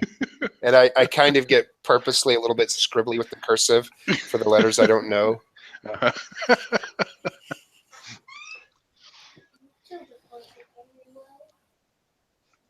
Oh, and that's this is awesome. You're awesome. If I wasn't a boy, Jason. Just drive away. Drive away. Right now. Drive away. I'm gonna stay there so James can deal with the awkwardness. You dick. You're the best. You're the best thing ever. I just wish you guys would just stay here forever. We could just watch you play football all day long. You guys should hang out sometime. Me and my friends, we play this game, and my main character, I named him James. And then he has this pet. It's a gopher, and I named him Marks. And he carries a battle axe. Oh, Grandma! Mom texts us, and she needs us home urgently. She says it's time to wash the lawn dishes. That's something. We gotta go. All right, I'll drive away. Oh, okay, bye. As you guys are driving away. You fucking. You brought that on yourself. I didn't. No, James. Just dick move. Total party foul. Jason is feeling a little bit of taste of vengeance. You get a bit of give him a fate point for that dick move. Actually, and that was pretty good because his face. Mr. Mind Game. Mr. Mind Game says a taste for vengeance. Should I give him a fate point for that? That was so. That was good. There you go. Okay, so you guys will make it past. You probably won't want to go to that McDonald's for a while. No, I'm driving there every time that James is in the car with me. There you go. Right. Right. Montage. Head home, you guys. Obviously, you'll probably want to take some showers, clean off the work from the day. Yep. Anything else wants to happen? We'll just montage to the party that night then. Yeah. Not unless something urgent has to happen. That party's fine with me. Okay. Yep. Now we're going to montage forward to the Wayland party. Now, if you look in your handouts, let's open up a handout for the Wayland home. Show to everyone. That is the first floor. The rich chick. Yep. She lives. Tracy Wayland. Yep. She is your girlfriend's best friend. Okay. Lives up kind of north of Highway 12, just a little bit. I don't know how to tell how you get there on the Google Maps, but she's got a pretty nice house there with a pool outside. This is the house you guys always like to go party at. You'll see in your handout, you can see all the different levels of the house there. So there's the first level, the main floor, and then there's the second floor, and then there's the basement. Okay. So the party you're having, it more was portrayed to you guys as like a little party, to where it's just going to be kind of you and your close friends. So everybody showing on your friends list is definitely going to be there. But then for some reason, Tracy decided to blow it up even more and has invited a lot more people there. Maybe even the McDonald's kid would be there. But so yay. Yeah, this party is going on at the Wayland home, as marked on the map there. And you guys will know that Tracy's father is gone for the weekend on a business trip. And so everybody's in there. They're having a good time. Down in the basement, there is a large open area down there. What they call it? It is the rec room area down there, where there's a bar and everything that you can that you guys are that kind of make a little makeshift dance floor, and that's where they're keeping all the booze and everything. And you guys are doing some drinking. How would you say James and Jason are drinking right now? Responsibly or not responsibly? Not responsibly. Like, the most responsible I get is like a mono check before we toss around the bottle of schnapps. That's the extent. Okay. And then it's balls to the wall. Okay. So James is going all out. He's there dancing with his girlfriend. Tracy's over there dancing with you guys too and hanging out. Dee actually arrives at the party a little bit late. So Jason, you would have gotten there about the same time as James, because I'm sure you guys drove over in the truck. Oh, I forgot one thing. In your handouts, as you guys are heading out the door to head to your party, your father and your stepfather will show you, hand you guys your 72-hour kits. Nice. And this is what's all listed in your 72-hour kits. MJ, do you Yes. have a 72-hour kit? I do. But it doesn't have a 9mm in it. It's got a Glock 22 40 cal. I was gonna say it's something bigger, probably. Yep, a little more stopping power than a 9mm. Doesn't have a 9mm in it. That's a Smith and it's got 500, so I can kill it. And it's got more than just one 10-round clip in it too. Oh, I know. There you go. I could read between the lines, MJ. So in your 72-hour kit, you'll have 3 days worth of water, 3 days worth of food, your handgun, your flashlight, your radio with extra batteries, simple first aid kit, multi-purpose tool, blah, blah, blah, blah, blah, on and on. And you can see it there. Extra cash, $60, just in case emergency. Blankets, blah, blah, blah, blah, blah, blah. Okay? You can see it on the handout there exactly what is in your 72-hour kit.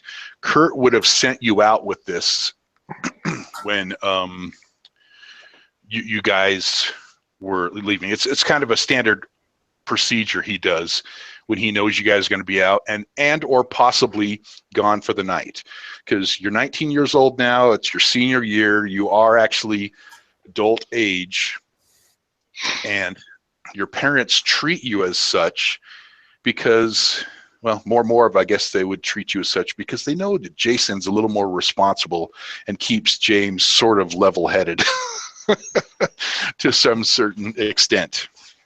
So, but, you know, they do have rules with their 72-hour kits. You want to keep them hidden and out of sight. So, you know, how would you guys usually do that when you're going out with these 72-hour kits in your truck? Under the seat, or how do you think? Yeah, probably in the truck, under the seat. Either that or if like the bed has a cover or something.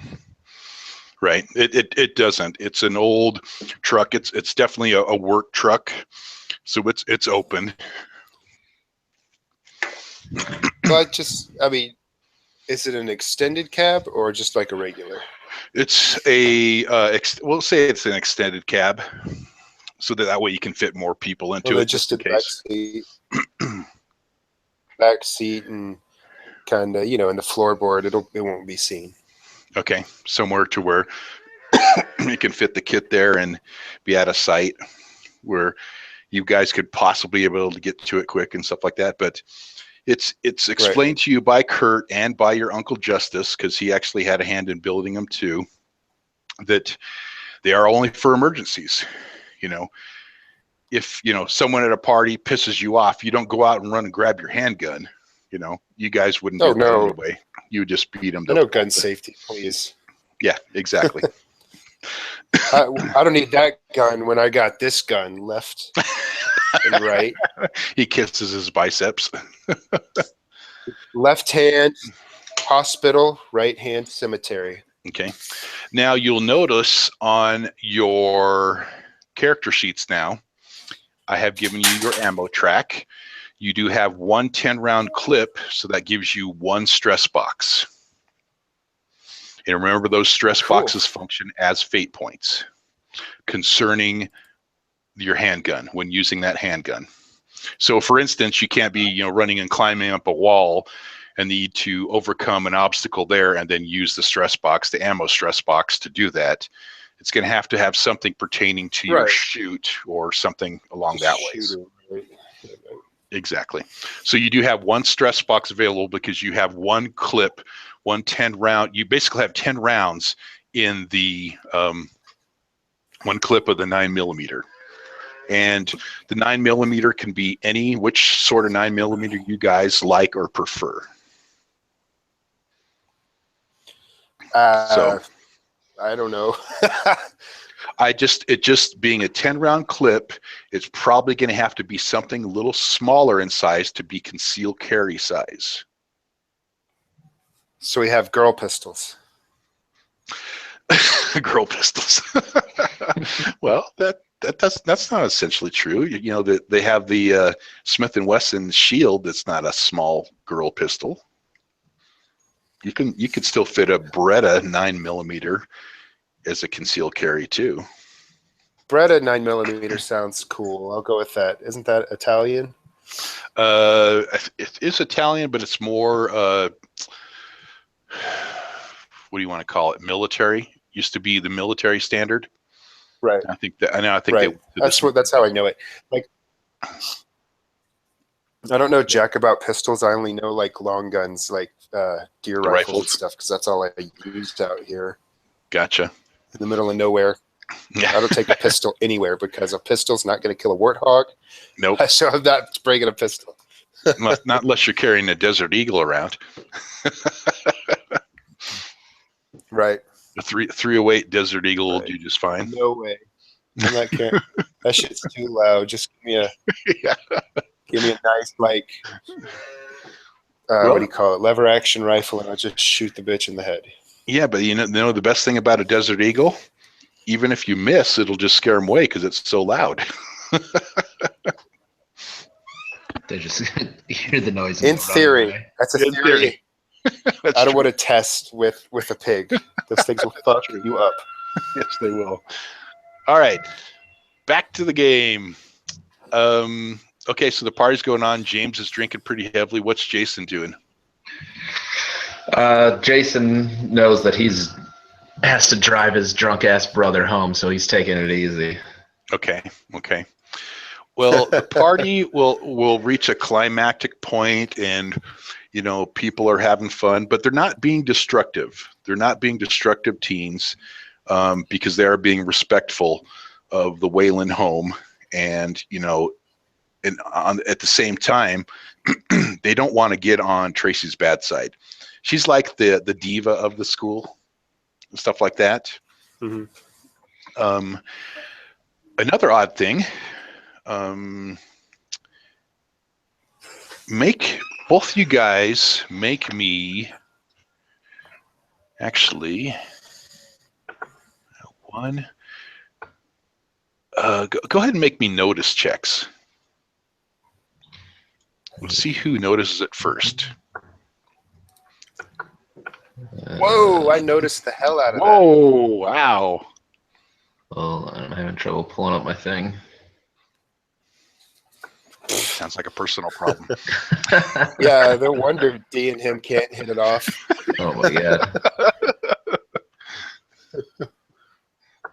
All right. Did you get all my bad rolls out of the way? Yeah, well, you can go ahead and why don't you send like 5 mediocre rolls. Ooh, that is a +2 also. Okay. Both you guys are going to notice. Wait, Corlana's not here. Where's Corlana? Kind of at some point, I'll let you guys decide. During the night, you're going to realize Corlana didn't show up. All right. Okay. Freaking Corlana. I'm going to be talking to Lola. Lola's the girlfriend. Yeah, Lola. Okay, Lola. Yeah, Lola's the girlfriend. And I'm going to ask Lola. I'll be like, "Are you drunk enough to kiss a chick?" She's like, "Do you want me to be drunk enough to kiss a chick?" Look, you know that I think Corlana's almost as hot as you. I would love to see the two of you kiss. And she kind of stops there. She stops there and looks at you like, "Corlana?" Yeah. She's like, "Isn't she a little short for you?" No, it's perfect for blowjobs. You know what I mean? And she'll stop you there, and she'll kind of lean up into you, and she'll whisper, "What about Tracy?" She's kind of a little bit high maintenance for me. I might check the dipstick, see if she needs lubrication, if you know what I'm saying. But I ain't paying for that oil change. Okay. She just kind of laughs and says, "Huh, okay." She says, "Just wait." Jason, what are you doing when you noticing that Corlana's not there? You're probably out hanging out on the dance floor. You and Dee are dancing around. You'll notice David's over in the corner. He's got his laptop out, and he's just kind of doing his own thing. David is one of your friends too. He's the same age. Weird guy in camo, right? Yeah. No, David is the no. He's the guy next to Cambo. Yeah. Yeah. But he's one of your friends too, and he is actually a couple years younger than you too. He's the same age as Dee. Okay. As a reminder, but I'll kind of just as a general to the room, no one in specific, say, "Hey, where's Corlana?" No. And Dee will be like, "Oh yeah, I didn't notice that, but I was wondering that same thing myself. I don't know. I guess she didn't show. Maybe she had something else that was going on."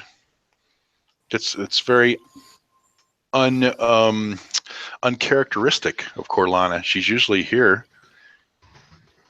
Hey, She likes to have fun, but you know, sometimes she can be a buzzkill. D. What's Weird Willie got her? What is Jason saying? Who's whispering at D?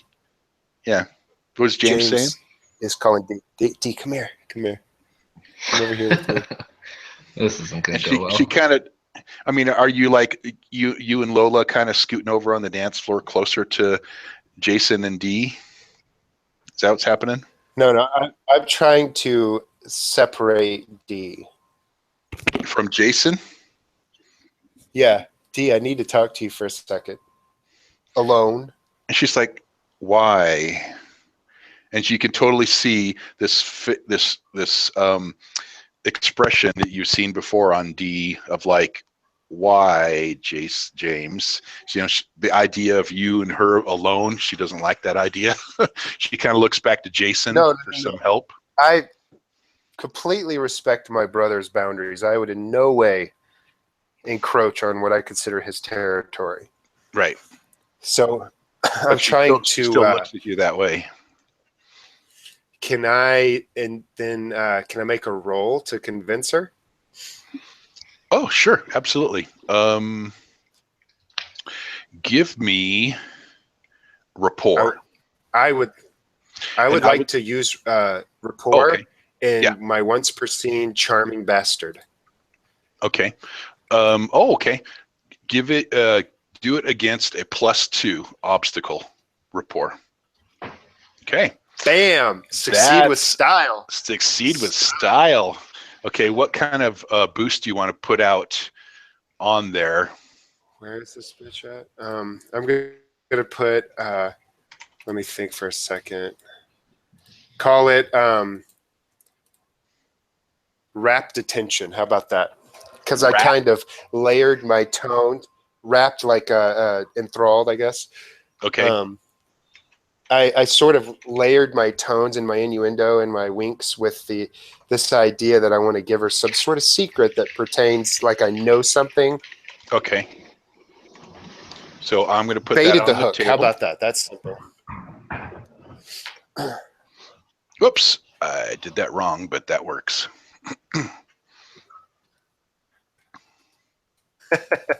Wrapped. Like rapture. It's the core of rapture. That's sort of wrapped. Let me do this again here. That didn't it's the root word in the word rapture, the idea of like whisking somebody away. You have control of their attention. Okay. And this is at the party scene. It's floor. Here we go. Oops. Man, I am just screwing this all up. I have my own macros that I'm messing them all up. Okay, you did where are they at? Yeah. Scene name. Where are you writing the aspect thingies? Pretty dance floor. I'm doing it in the chat. Aspect tree is wrapped, R-A-P-T, attention. Right? I think I dropped it again. No, I can hear you. Yeah, I can hear you. Okay, I can finally hear you guys again. It got quiet for a long time there. Where are you writing these aspects? I'm blind. Chat window. Chat window. Oh, okay, gotcha. You see it there? So now you can just scroll up if you want to use that. Yeah. Okay. So D will kind of turn over to Jason and say, "Okay, give me a second." You know, she's saying it, and you understand what she's feeling. As in, like, you know, going and talking to James is like it's a mild chore. Yes. It's like one of those things that she really doesn't want to do because she doesn't find the intellectual what do you want to call it, connection that she does with Jason compared to James. But she'll be like, "Okay, give me a second, I'll be right back." What does James do? Hey, D. Well, he just keeps hanging out. Yep. Lola's standing there next to you, too. I kind of instructed Lola to run interference with you. So she's tried to distract you with like, oh, you want another shot? Okay. Man, look at Tracy. She's a hoochie. Look at her twerking. Or, you know, whatever. Whatever Okay. girls say. Okay, but is she stepping away from the conversation between you and D? Yeah, she knows what my game plan is. Okay. We probably so she's running interference. Gotcha. Perfect. All right, what you gonna say? D, did Jason tell you that he got some acceptance letters? She's like, yes. And I didn't hear you cut out a little bit. Does she know about him? She said, yes. And she kind of turns sideways and looks over at Jason's like, you know, she has that look in her face like, I really, really want to get back to Jason. Look, he likes you, but he is so socially awkward that he doesn't know how to break the ice. She'll stop you right there, and she grabs your arm and pushes you back towards a more private spot away from Lola. What? And everybody knows you two are into each other. She's like, D. She's like, James, shut up. Why are you being so sensitive? Look, I'm trying to help you. I would wingman him, except he's flying a kite, okay? And I'm like in an F-22.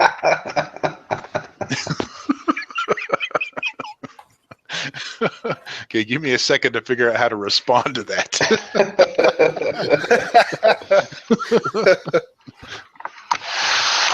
And Dee's going to turn to you and go like, James, I don't need your help. Look, I'm not saying that you need my help.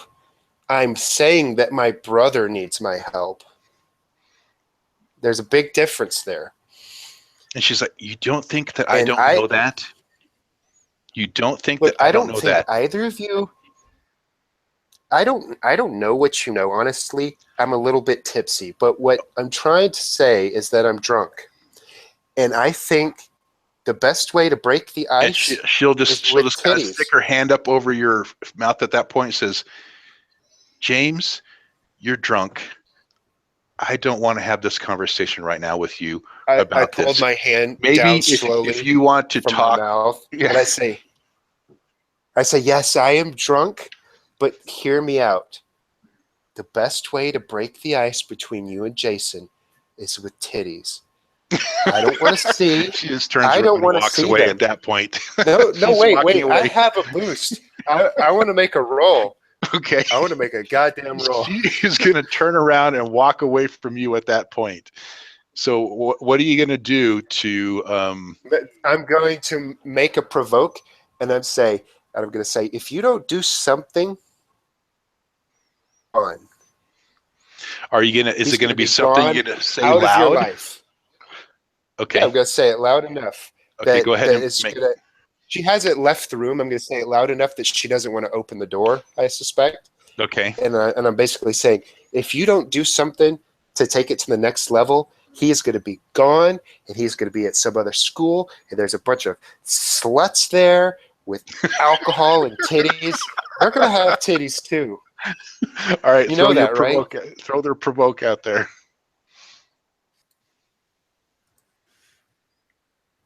Four. Bam. Okay. She's an average NPC. I got this. You're getting some titties, bro. Oh, Lord.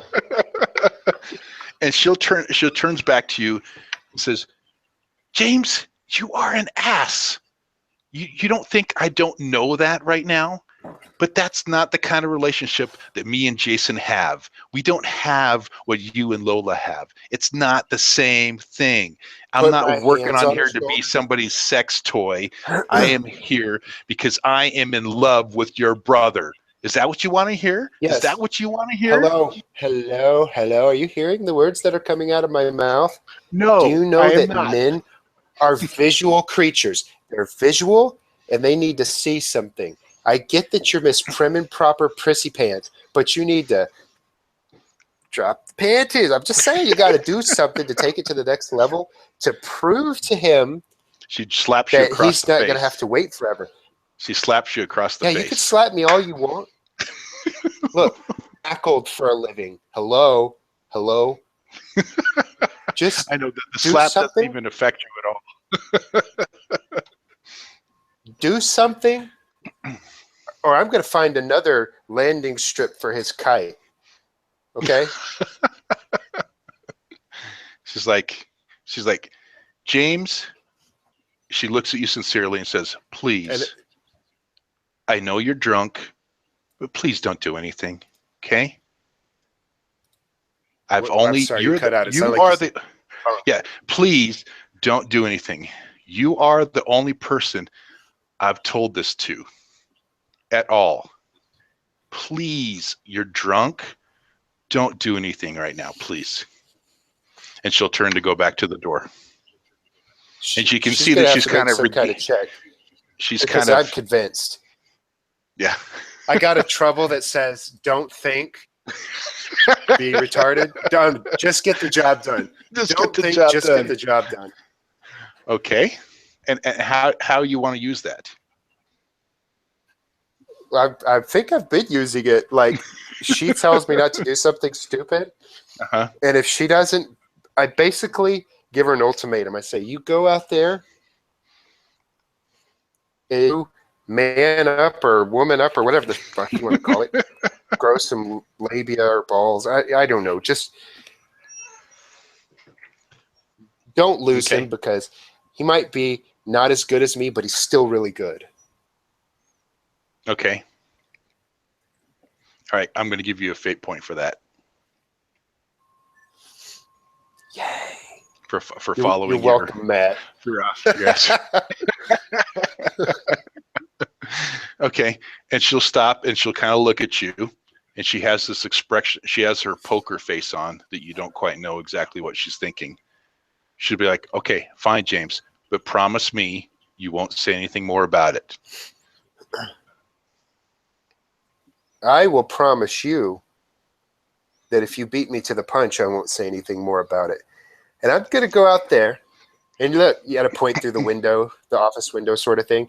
You see that bottle of peppermint schnapps out there? If I get to the bottom of that peppermint schnapps, if I get to the bottom of that bottle and I don't see progress, that makes me want to throw up just hearing that.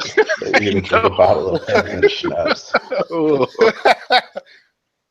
Yeah, I just remember in high school, people drank the stupidest shit.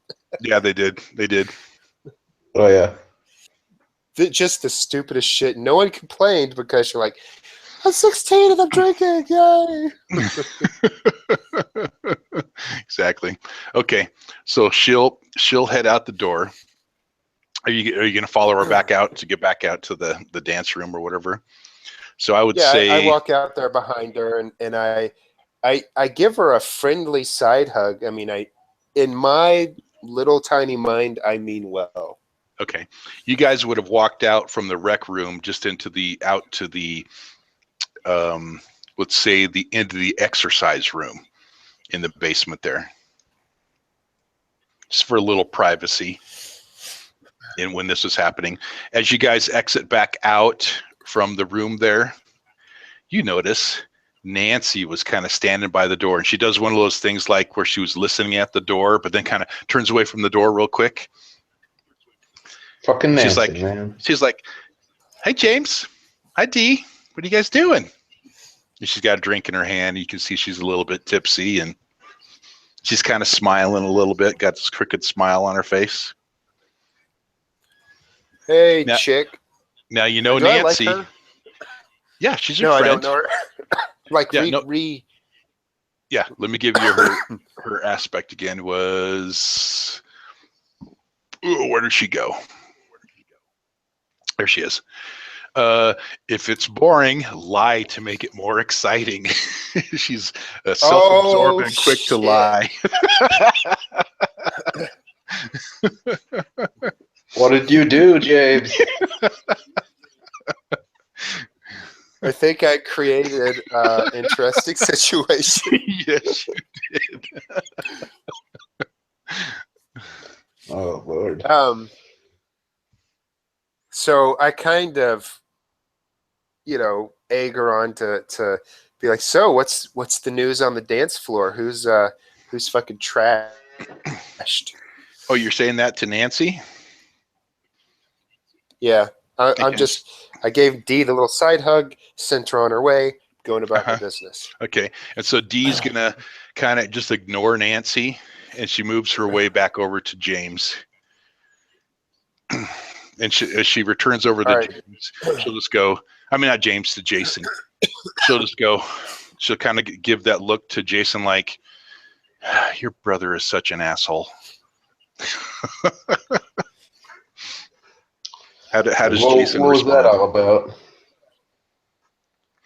And she's like, your brother. You know how he is. He's just drunk. You catch a glimpse of me over her shoulder, pistol winking at you. There's the pistol wink again. Are you going to do the pelvis pump?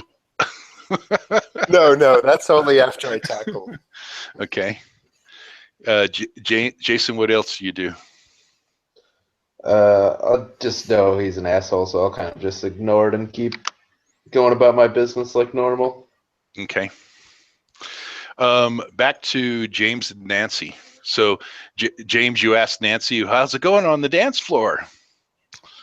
And she kind of gives you a look and kind of turns away and says, I guess not as good as was going in there, and walks away. Oh, okay.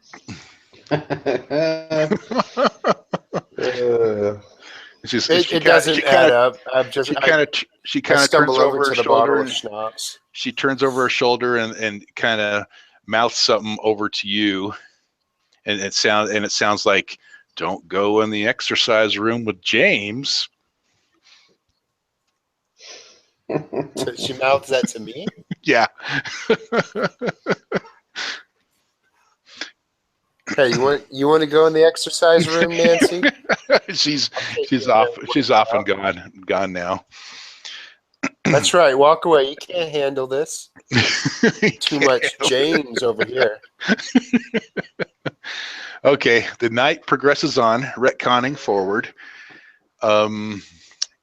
And a lot of people start heading out for the night. It's getting close to around about 10 o'clock at night.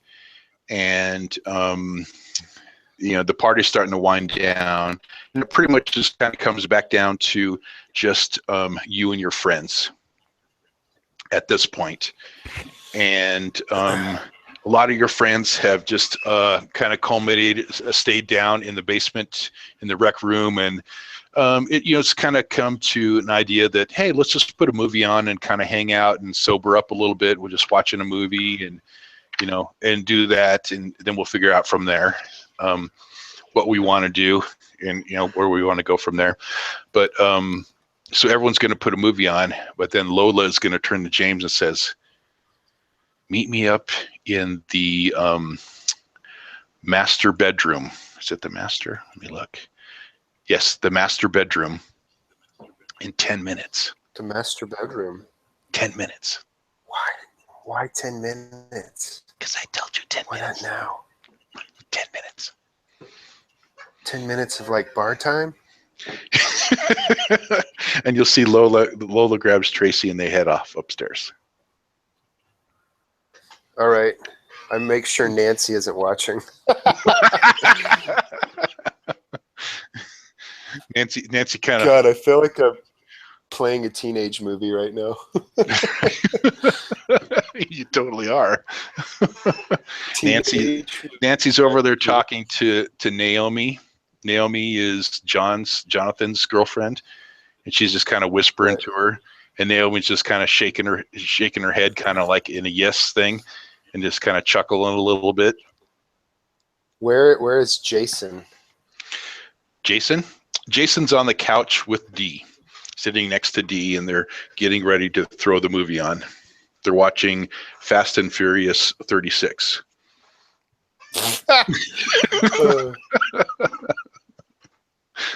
I kind of stroll past D and I shake the bottle, and there's only the slightest little sip in the bottom left. And I just kind of like, give her like a what's up kind of head nod thing or whatever. She's like, Okay, so the movie goes on. 10 minutes pass. What does James do? So Jason, you're hanging down with Dee. Mm-hmm. And what's going to happen as the movie's going on? Dee's kind of snuggling up to you. You can see that she's kind of getting a little bit tired, and it's just so she's putting her head on your shoulder and just kind of holding on to your arm. And then you'll feel her hand kind of slip into your hand. I'll go with it. Why not? Jason goes with it. It was bound to happen. It was bound to happen one way or another. Hell yes, it was. And James takes all the credit for it. Okay, 10 minutes pass. What does James do? I walk by and I mouth to her, titties. Jason, give me a... actually, let's see if he's going to be able to hear that. Give me a notice check. And then we're going to call that mouthing from James, since he is a little bit drunk, so it may have been a little bit louder than normal. So we're just going to put that at average of a +1. Sounds good to me. Yeah. Jason, you totally hear your brother kind of walk by in his drunken thing as he's holding his pink schnapps and shaking around, and he goes, titties. What does Jason do? At this point, it probably wouldn't even faze me because I know. Yeah, it's probably like I just probably say titties all the time. It's probably like not that out of the ordinary. He just becomes like this total perverted sex machine when he gets drunk. No, I become a drunk perverted sex machine. Okay, and are you heading back up to the main level? Sure. Okay, Jason, how you feeling? Minute, right? Yeah, Jason, you see your brother start heading back upstairs. He's kind of a little bit wobbly. How you feeling about that? He's his own man. If I don't see him when I'm ready to leave, though, I'm leaving him here. Okay. All right, James, you head upstairs. I take it you're going to head into the master bedroom. Oh yeah. Yep. You walk in the hall. Off to the right is the doors into the master bedroom. You throw open the doors, and I will show you here in a second what you see. Weird Willie lying on the bed. If it's a murder That's scene, right. I'm gonna be so mad. No.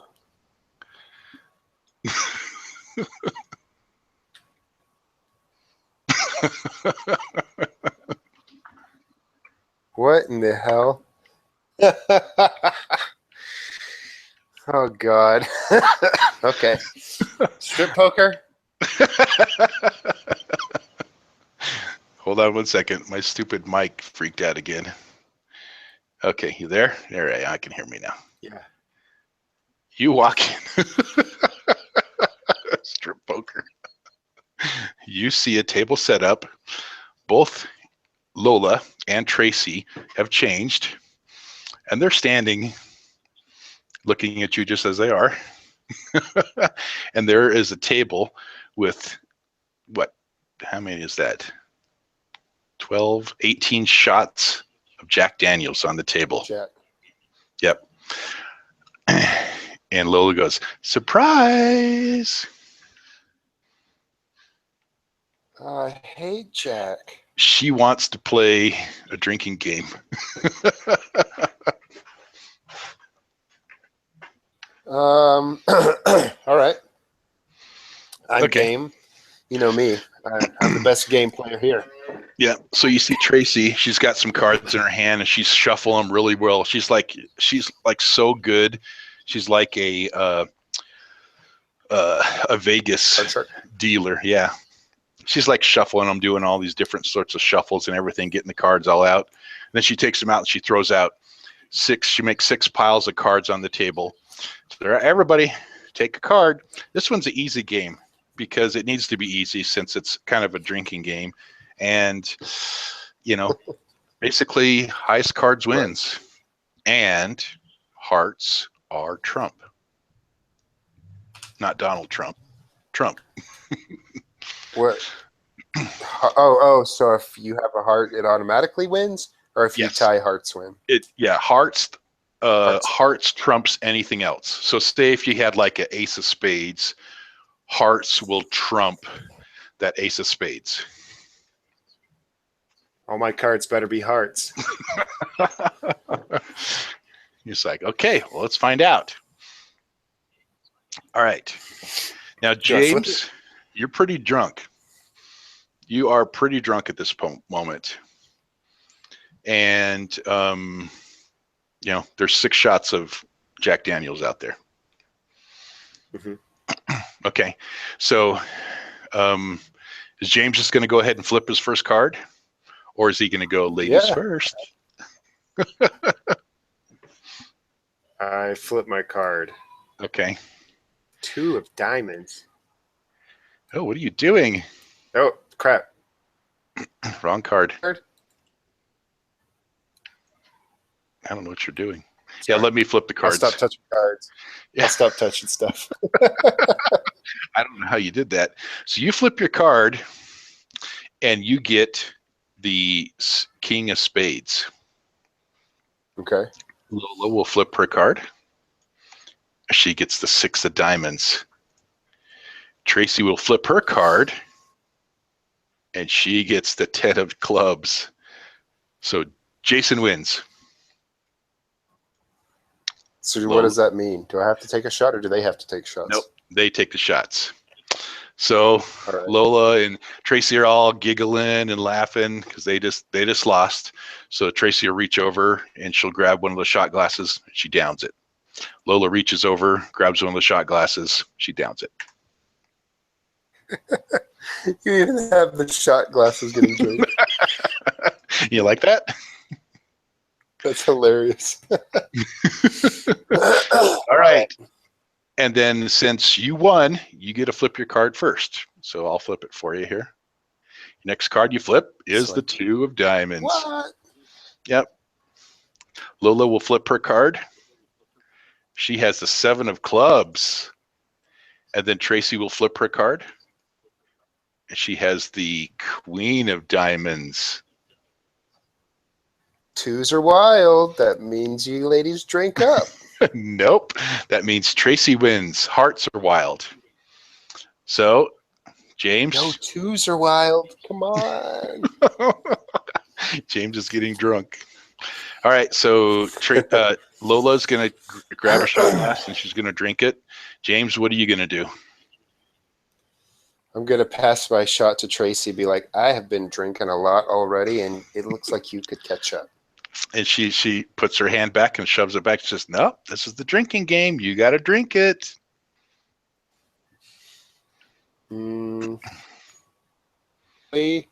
Like out of character?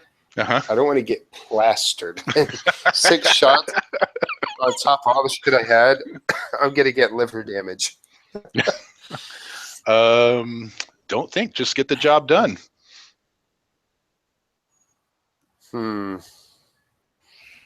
You ass.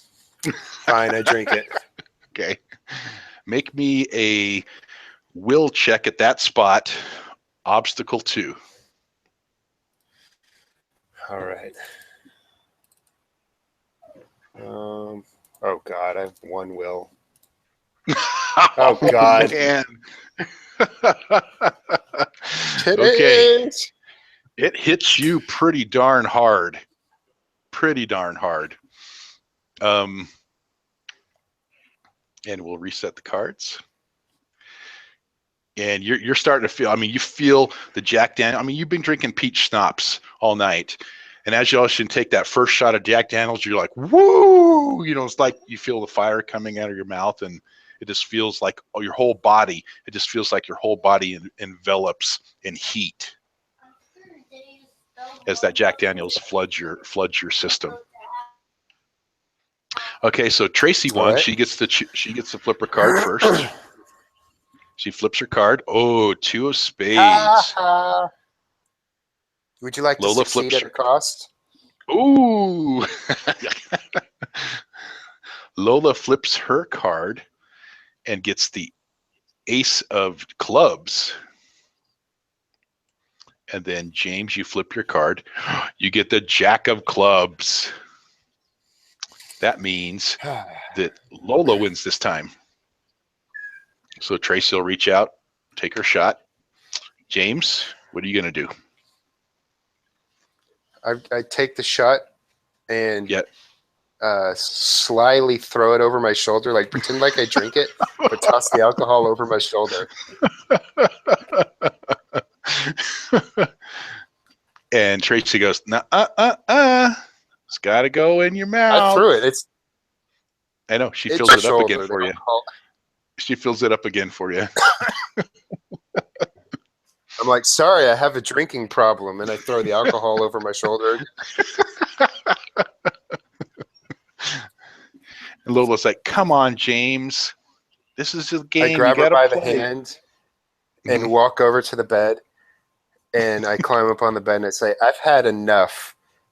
Do you know what whiskey dick is? It's when your dick doesn't work anymore because you've had too much to drink. And she whispers into your ear. If you got something planned, you need to stop giving me whiskey, or I'm going to be fucking you with a whiskey bottle, okay?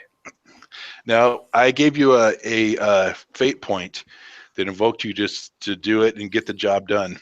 I got the job done on the last shot. Nope. I will spend a fate point, not get shit-faced. You spend a fate point to not get shit-faced? Okay, go ahead. Drop it out. Let me see. High concept, cocky, talented athlete with big aspirations. Well, I'll create the story thing of she understands that I have a cutoff and I've reached it and I'm not going to destroy my future. And I'm like, babe, you don't understand. I've had a lot to drink. I don't want to fuck up, okay? I just want to fuck. Okay. And I'll toss my throw out your fate point. Here we go. That's a big fate point. That's what she said. Okay. So are you done playing the game then? And she's like, absolutely. Are you done playing the game? I want to play a different game. Do you know any 3-player games? And she's like, you're ruining it. You're ruining my whole surprise. No, I'm not. I'm expediting it. We're on a wavelength, baby. Come on. Okay. And then Tracy's going to go, all right, let's do this. Let's just race. Everyone drink. We all have 4 glasses left. Let's see how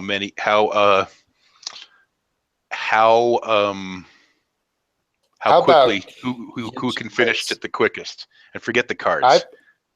I performed in the big game. Right. I've done my job. Now it's up to you two to perform for me. So I want to see a race. On your mark. And Tracy will stop you and say, okay, sports boy. Get set. She's like, let's see. If you can beat me drinking all 4 of those, you can have me. Bitch, please. I can have you anytime I want. Are you kidding? Motherfucking Lambert. Make me Don't a insult me. will against an obstacle 5.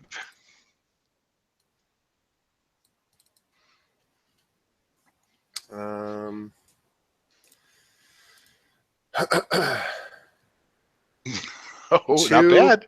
2, 3, 4, 5, 6. 5, 6. What aspects are you going to invoke? Once again, that I have big aspirations. Okay. And that pertaining to what? Pertaining to what in this situation that she's saying? I'm not going to get stupid shit-faced plaster drunk. I have big aspirations. In teenage priorities, I do care enough about Lola that I talk a big talk, but I'm not going to just take some other chick in front of her. Okay. So 5 and 6.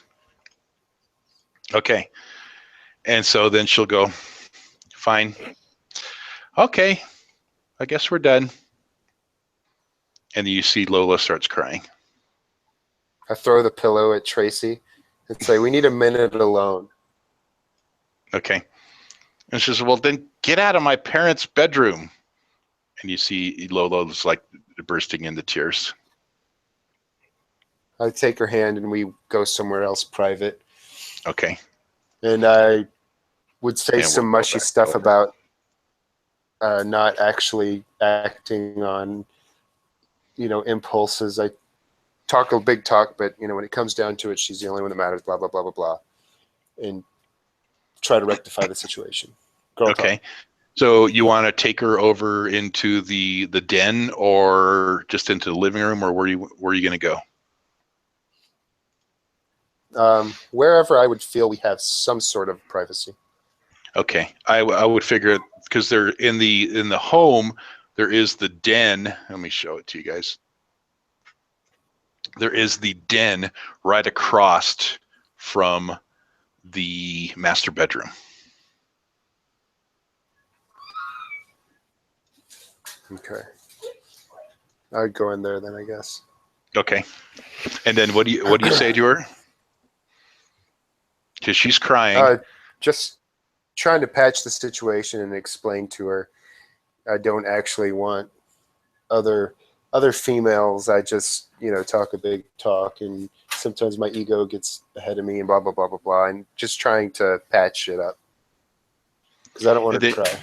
And when you see through her kind of a crying stare, she's like, but you're always having us do these strange things, and I thought that this was something that you wanted. And I don't understand.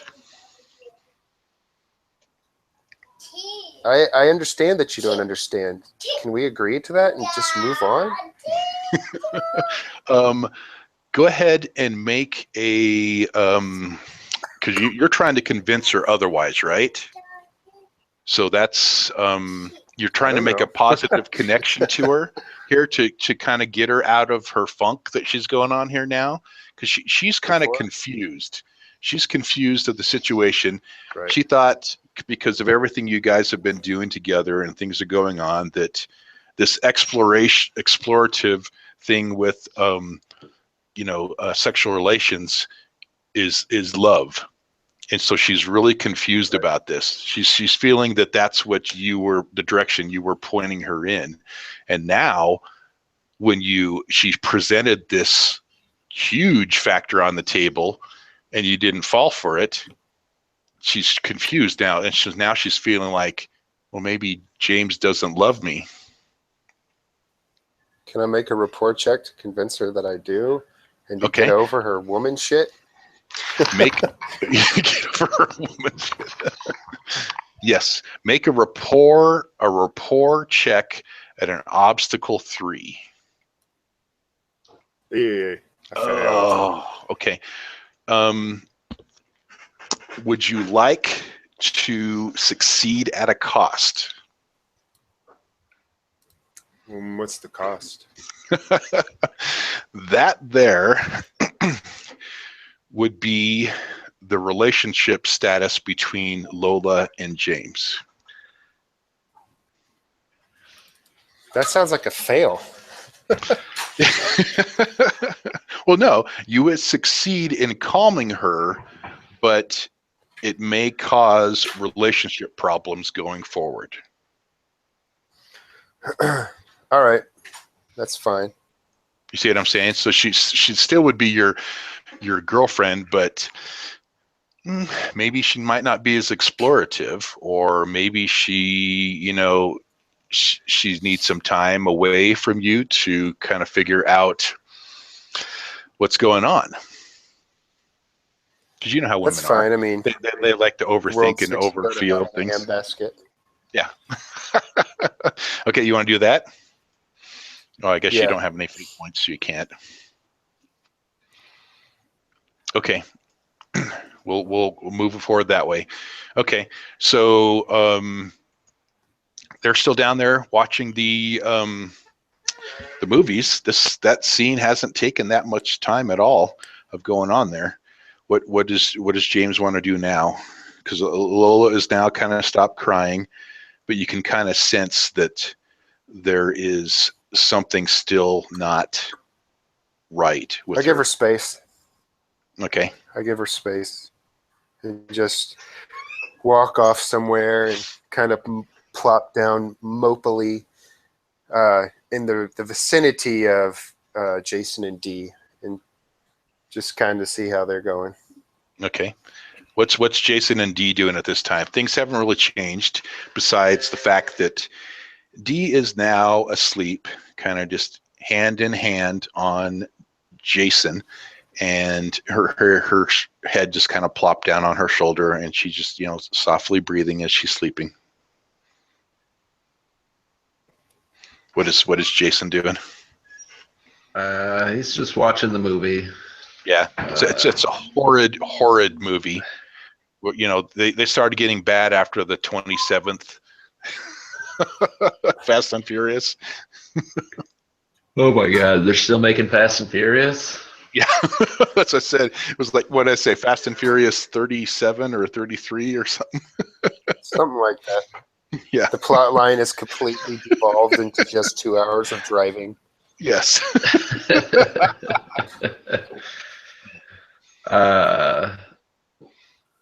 Okay. Did James come out yet? Does he look distraught? James kind of plopped down, and he's kind of out of character, kind of seems sullen a little bit. Explain more what it's like, James, or what James is like. Yeah, I plopped down, and I'm kind of dejected a little bit.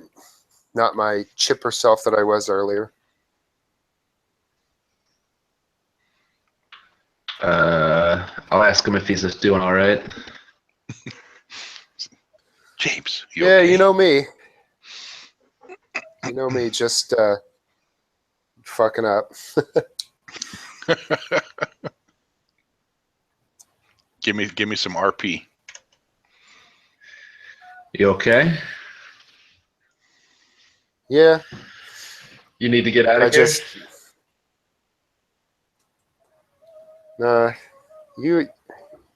You could just sit there and hold hands. I'll be here watching Fast Retards again. Fast Retards. Okay. I'm waiting for old Willie to start banging on one of the windows. burst through it. Okay. All right. James, you still been drinking quite a lot, right? And you're sitting here watching this quite boring movie. I mean, you had been drinking a lot, and you did take one pretty heavy shot of Jack. I definitely tried to curb it. Yeah, if you would have taken those other shots, you probably would have passed out. Yeah.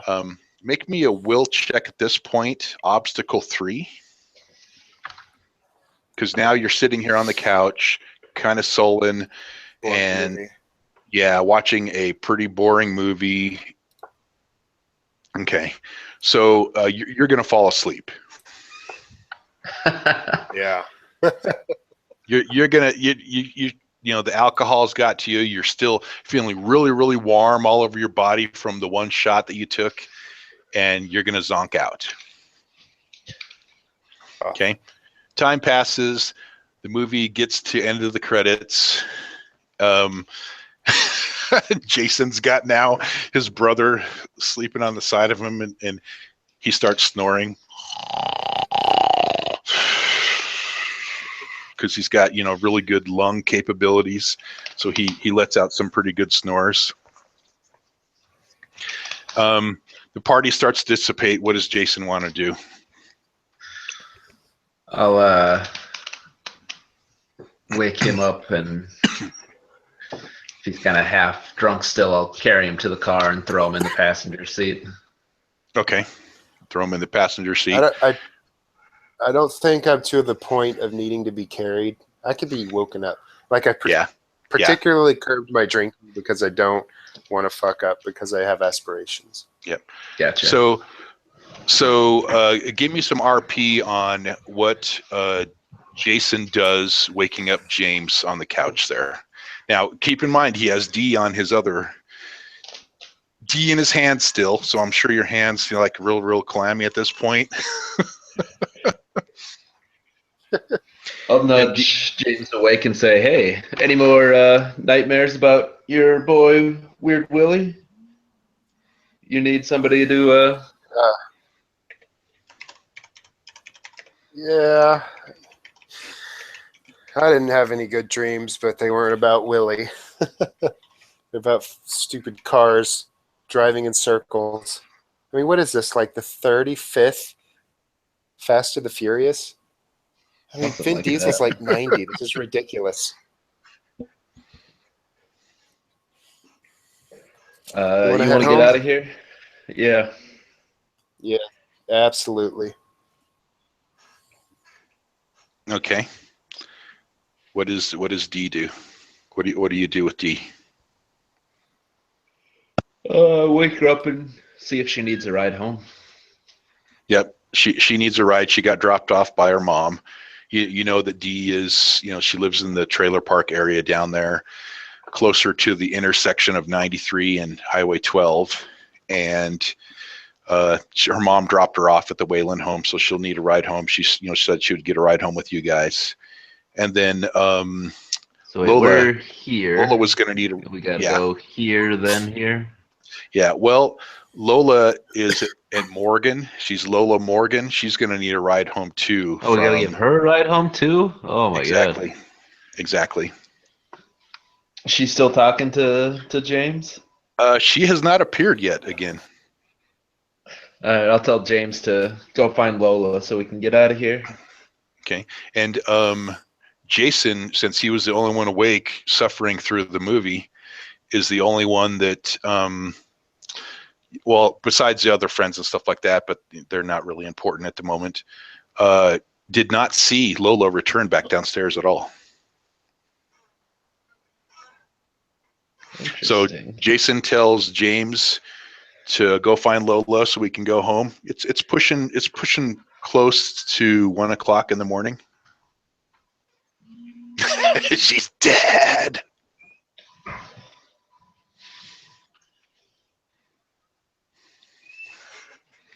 Okay. What Jason? Do you say anything to James? Yeah, I told him to go find Lola so we could get out of here. Okay. James? Did I lose Voth? Oh, Voth must be Afk. Oh, yeah. Yeah, he must be Afk. She's dead. It's like gonna be seen out of a horror movie, blood everywhere. They go back upstairs. You see old Willie climbing out the window with a big old butcher's knife. Yeah, right? Yep. I was thinking like crazy alien scene where there's just blood everywhere. Right. Oh, Voth just dropped. Yeah, I was wondering if he's having some internet troubles. Right at the pinnacle. He must be.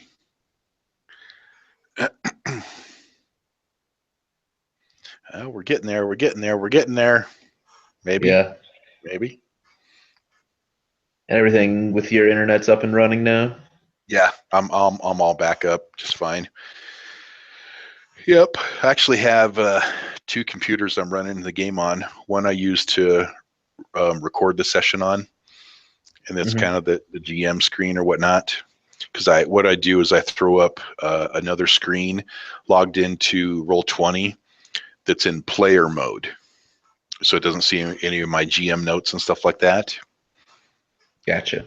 And then I run off my laptop that's hooked to multiple screens with all my different notes and stuff like that. Like I said, it takes more to run Fate than it does. And D&D, you just throw up a map and throw in some monsters in there and let everything fly. Go for it. Yeah, exactly. Yeah, they both have their upsides. Sorry about that. There you are. Oh, okay. You had a hiccup? Yeah, it's just been one of those days. I mean, the sky's clear, but Yeah, it happens. Out. What part did you lose? Did you lose out on? We were getting in the car and leaving, I thought. Getting there. So what I explained was that Lola. Oh, was, I had to go get Lola. Yeah, Lola was needing a ride home, and she's Lola Morgan, so she doesn't live too far over. So you had to drop Lola off, and also drop off Dee also at her place. Dee. Yep. And now as blah blah blah blah. As James goes off to go find Lola, Nancy will actually walk up to Jason and say, "Can I get a ride too?" And you'll notice that she's Nancy Jones, so she doesn't live too far from Tracy's house, the Whalen house. It's just up there a little bit to the north. So what does Jason say to that as James is off?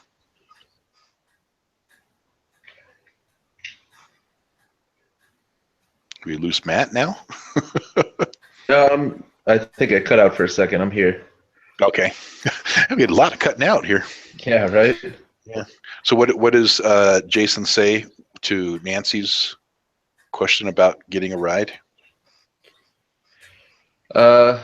Yeah, sure. We can give Nancy a ride too. Why not? Okay. She just lives just up a little ways there. Dee will go, "Okay, well, I'm going to go grab my things." So she'll kind of step off, head upstairs to go get her things to get ready to go.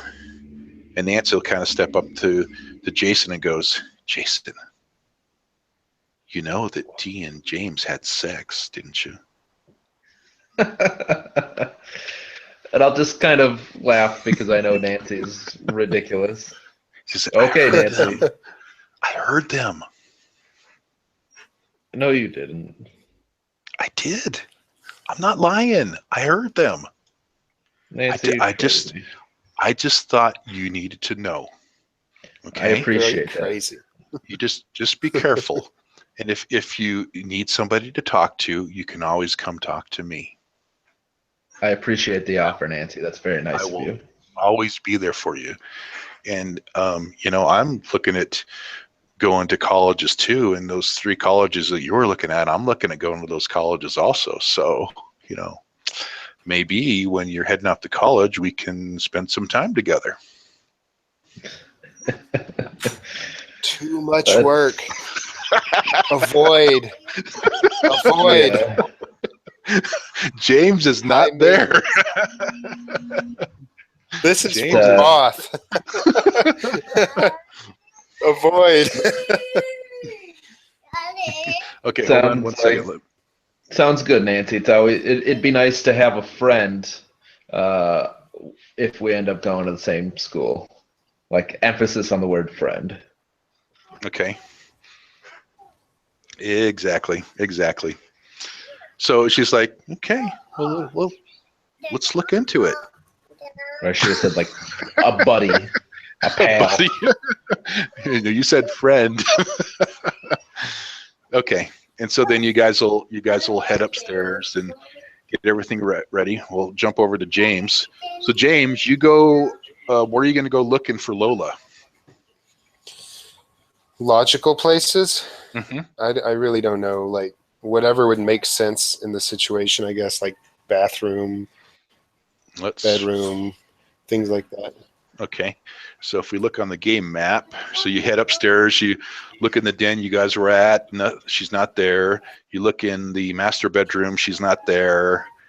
You basically go through and you check the whole entire first floor, and she's not there.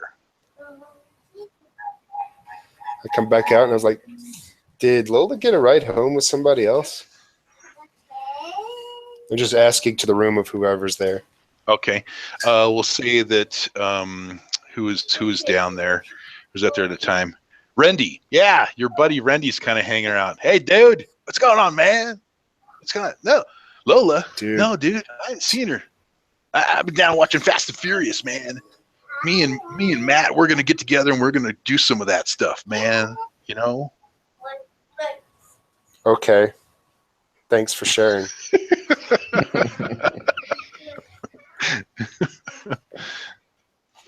So no, I didn't see Randy. I didn't see Lola, man. No, I'm not trying to be rude. I'm just not really in a chatty mood. I kind of just want to make sure she got home okay. Yeah, dude, you were like throwing them back, man. You were like so drunk. You're like the drunk of the drunk, dude. No, I fucking wasn't, you retard. You sound like you're drunk. Your mom's a retard. Dude, say one more word about my mom and I will wipe this fucking floor with you. Whoa, I'm not in the mood, Rindy. Whoa, come on, man. I can't give you a hard time like you give me a hard time all the time, dude. Dude, chill out. You've been drinking too much. You're drunk, dude. You're drunk. I get uncomfortably close to him and say, I'll give you a hard time if you don't fuck off. And I just walk away from him. Like, gosh, talk about a peckerwood. I'm going to be the bigger man and pretend like I didn't hear that. Yeah, that's right. Okay. I say that out loud. He goes out and gets the 9mm. Yep. Shh. Stop doing your actor call, weirdo. James, I'm going to invoke your teenage priorities. That as you're walking away a little bit, you have a fleeting feeling that, you kind of did the wrong thing there. You kind of went off on Rendy. Rendy's kind of a dweeb.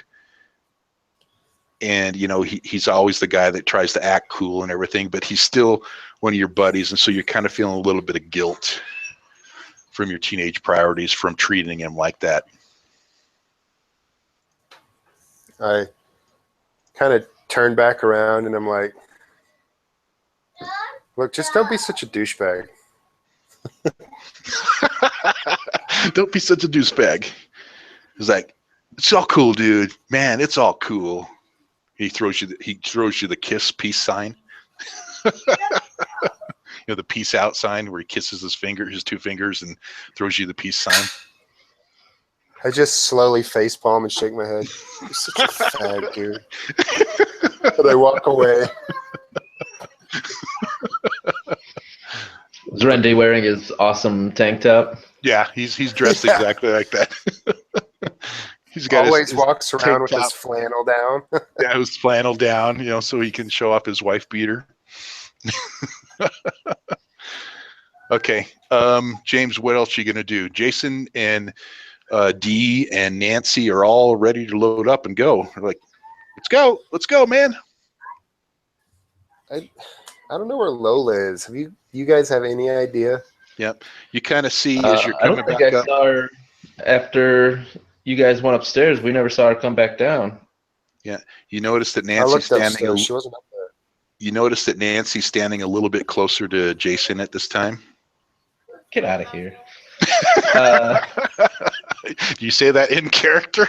No. Jason, did you try calling your phone? Oh, come on. Compel him. No, I'm not going to do that.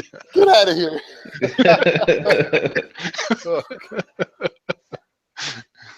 I don't want to add that much drama. His teenage priorities. Third is D, and this bitch is encroaching. That's true. Get out of here. Get out of here. No, but she just oh my revealed, God, that was so hilarious. She just revealed to him that James and Dee were just having sex in the rec room. The way he said it, though, like she was an annoying stray dog. Get out of here. Get out of here. I'm not feeding you. Go away. Okay, back to the Lola problem. Where's Lola? James, try calling her phone. Oh, fuck. Why didn't I think of that? Beep, boop, beep, boop, boop. Because you're drunk. Okay. Ring, It rings. Rings. Hi, this is Lola. Leave me a message. Beep. Hey, Lola, just let me know that you're okay. If you need a ride home, I need you to get back to me, okay? Real quickly. If you don't need a ride home, just let me know you're okay so I don't stress. Click. Okay. Okay. How long do you want to wait for a phone call? I'm just kind of pacing around by the car. Yeah, it's approaching about 1:30 in the morning now. No response. I'm just going to be Lola. pacing. Okay. Like, I will pace here all night unless somebody interjects. Okay. You're paced there all night. Yeah. I should give you a fate point for that, shouldn't I? Hold on a second. My little girl got her foot stuck. Okay.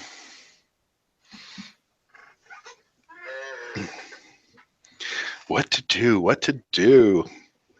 Yeah, right?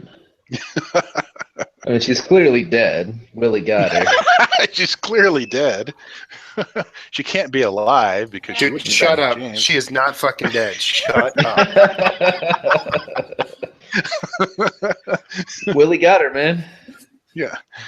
So I was saying, Vox, are you saying that out loud in character? Yeah. No. Should I give you a fate point for compelling your that you're going to stay there all night because your teenage priorities? I don't know. I feel like I just gotta compel. I don't want to. Yeah, on that same thing. Yeah. Yeah.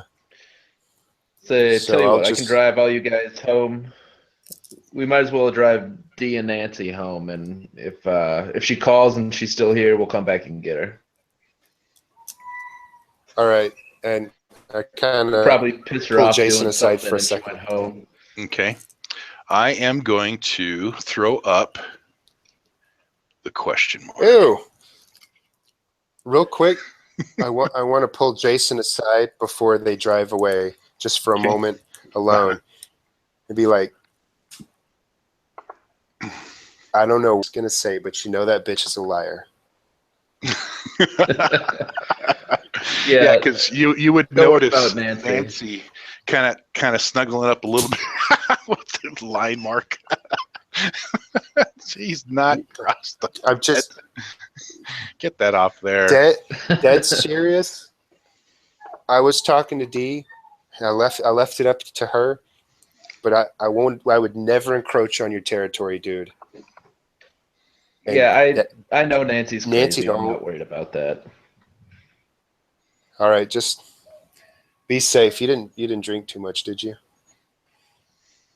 No, I'm good to go. I'm good to drive. If you're not good, let me know. I will drive if I have to. No, I was just sitting there watching the movie all night. I haven't been really drinking. All right. Well, I guess hurry back or whatever. I'm just gonna hang out here, see if I can get in contact with Lola. Okay, give me a call if you need me to pick you up. Otherwise, I guess if you're just crashing on the couch. Or did you want to come with us and we can come back and get her if she's still here? I don't know, man. kind of want to stay here, just in case. And I don't want to crash on this couch. Tracy's a fucking hoochie. Fuck that. All right. Well, I'll drop them off, and then I'll give you a call after I drop these two off and check in with you. All right. I'm just gonna hang out here on the porch. Okay. Oh, you broke it? To the map here. So, Jason, you're going to get in the truck and you take Nancy and you take D home, right? Mm-hmm. Okay. As you you go and drive over to Nancy's house. I mean, yeah, Nancy's house is up there at Mark Jones, and you drop her off, and she kind of comes over to the driver's side window and goes, "Okay, call me soon." Like, okay. And then you kind of see that D gives you this look like, what? As soon as she walks away, I'll look at D and say, that was weird. He says, yeah, what was that all about? Call you soon. What are you supposed to call her about? Oh, she was looking at some of the same schools that I was going to, so she had some questions about some of the schools since I checked them out a little bit more than she had. Let's make at that point. Play it straight, dude. Just play it straight. Too late. It's on the table. You are trying to deceive, which you just fucked up. Have. So let's make a mediocre roll for deceiving on there. Right. You done fucked up, boy. So since I don't have deceive, I just roll a mediocre. Yeah.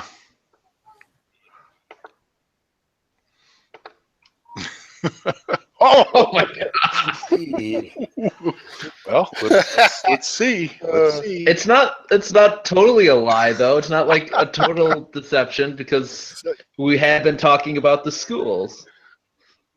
It's not a total lie, and it just gets worse. It now dropped down to a -4.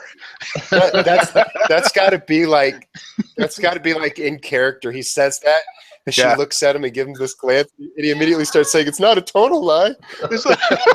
Yeah, he totally sees through.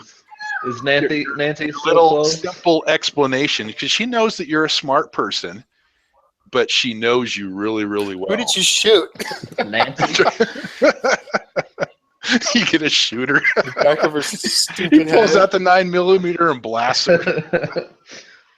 See, I don't care about her. Bam. So she'll turn over to you and she'll give you a look like, "Come on, James. You. Jason. I mean, not James. Jason. You know I know you're lying." So what's going on? All right, Nancy was trying to spread some rumors about you and James, and she says wanted to talk about it. And she said you guys were off in some room at the party, and I know it's just Nancy being Nancy, spreading fake rumors. Okay, and she'll turn over to you and she'll look you directly in the eyes, and in the back of her mind, she's thinking of James, and the titties. And she kind of shakes her head. She shakes her head and she goes, "Jason, I want to tell you something, but I don't want you to respond." Can my cell phone please ring right now from James calling me? Absolutely. You can compel that if you would like to do with a fate point. What's the basis? You can compel that storyline if you would like with this fate point. Yeah, what would be the basis of why James would be calling you at that moment? He needs a ride. Well, we knew that. I got it. Okay, what's that? He found Loda's dead body. I'm gonna shut up. No, I'm gonna call. I'm not gonna waste a fate point on that. Oh, why not? Go ahead. Well, I mean, I still think we could do it. I mean, I'll call him and basically ask. I had an idea. While you're out, can you swing by Lola's house and just see if she made it home? before you head back over here. Okay. That works. How would I know if she's home from swinging by her house? So I don't know. Okay. Fucking knock on Okay. her door. First of all, okay, we're going with this. First of all, throw your fate point out there. You're going to compel a storyline that right as she's about to tell you something, your cell phone goes off and it's James calling, and then she kind of stops and gets this sort of disappointed look on her face. But then you pick up the phone real quick. Hello, hi, hey. yeah. What's going on? You find Lola? Find her? Okay, now go into your conversation. No, I haven't heard from her, but I had a great idea because maybe her phone died. Swing by her house while she's out. She's on the top floor, second window from the left. Their driveway has those little pebbles in the garden thing next to it. Just toss a pebble at the window. She usually comes after like the second pebble being tossed at her window. You know what I'm saying? Just see if she's there. All right, we'll go check. Okay, so you turn off your cell phone. Things kind of get a little bit quiet in the car ride over to Dee's house. You get over to her trailer house, which is Dee's house trailer. Let's show you what that looks like because you would know what her home looks like. This is Dee's. Dee should open a pistachio company called Dee's Nuts. Dee's Nuts. Okay, so you'll drop her off at the front there to her house, and she gets out and she goes, "Jason, could we talk later?" Yeah, of course. Sorry, I'm a little distracted right now. I'm just kind of worried. James is kind of freaked out. He's been having these bad nightmares. I think he's really scared about something. I don't know what's going on with him. But I think he's worried about Lola right now, so I just want to make sure she's doing all right. I'll send you a text when I get home, though. Okay. All right. So she goes, "Okay, I'm tired. I'm gonna head in now. I'll talk to you tomorrow. Tomorrow being Sunday." Okay. So you drop her off, and then you're gonna make your way back over to the Morgan's house and do the pebble thing. Yep. Okay. Now give me a shoot roll to see how well you throw the little rock up to the window.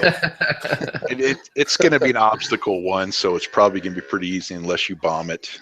Hey, man, if I've rolled the -4 before. Do you have? You have precise snipe. You do. You do. You do. But that's with a long-range weapon. Yeah.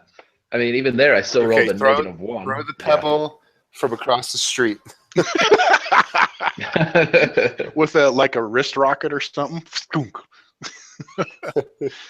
All right, so you throw the pebble up at her specific window. Nothing happens. It makes a nice little plink. So you can throw as many pebbles. You can throw as many pebbles as you want. You're not gonna have to make a new roll. It's pretty easy for you. Yeah, I'll just keep throwing the pebbles. Okay. What's it called again? Not retconning. We are moving the project. Montage. Well, we're going to montage. We're going to montage. Yeah. Montage. Nothing's going to happen at Morgan's house. If you keep going, you'll probably wake up her parents. All right, I'll try it for a few minutes, and then after that, realize she's not home, so hop in the car and give James a call. Okay, James, back over at the house. You've been waiting at the Whalen house for a while, and it's just dead silent over there. Mm-hmm. You're standing out in the parking lot. Still pacing around the front yard. Make me a notice check at that point. Obstacle 2. Both of us? Just James. No, just me failing. Yep. You'll notice, because it's pushing around about 2 o'clock in the morning now, and you'll kind of notice out of the corner of your eye that you see some neighbors kind of looking out their window at you. Some of the neighbors have noticed you pacing around in the front yard. They're just nameless. They had to know there was a party going on. Yeah. Yeah, you would think they would. I just pace around. It's the neighbors across the way. The neighbors that have the big pool. You see some lights go on in their house there, and they can kind of see over at you. It's a little ways off. But I get the feeling that they're calling the police on me. Let's see. Fuck it, I disappear. I go inside the house. You go in the house now? Okay. Okay, so you stop your pacing after you see him there, and you go walking back inside. I mean, you probably have that thought, possibly like, oh crud, it's 2 o'clock in the morning. I'm pacing out in front of the house, and they could call the cops on me. But I am James Marks. People know exactly who I am. I am Mr. Famous James Marks. Is I think the way it would play off. Okay, so you go back inside the house. What do you want to do in there? It's still uppity rich people across the street, so fuck them. I go inside, and it still continue to pace. Is anyone there aside from Tracy? So when you go inside, there's the foyer directly in there. You don't know if Tracy's there. You never checked on Tracy. I'm not going looking for her. Not going looking for her. Well, I'll give you this. When you went around looking for Lola, you didn't see Tracy either. I'm going to pause, and I'm going to stroke my chin, and I'm going to say, lesbians. They're lesbians. Thespians. Now, you will know that Tracy's bedroom is on the second floor in the in-law bedroom. So if you look on your handout, let me populate this for you.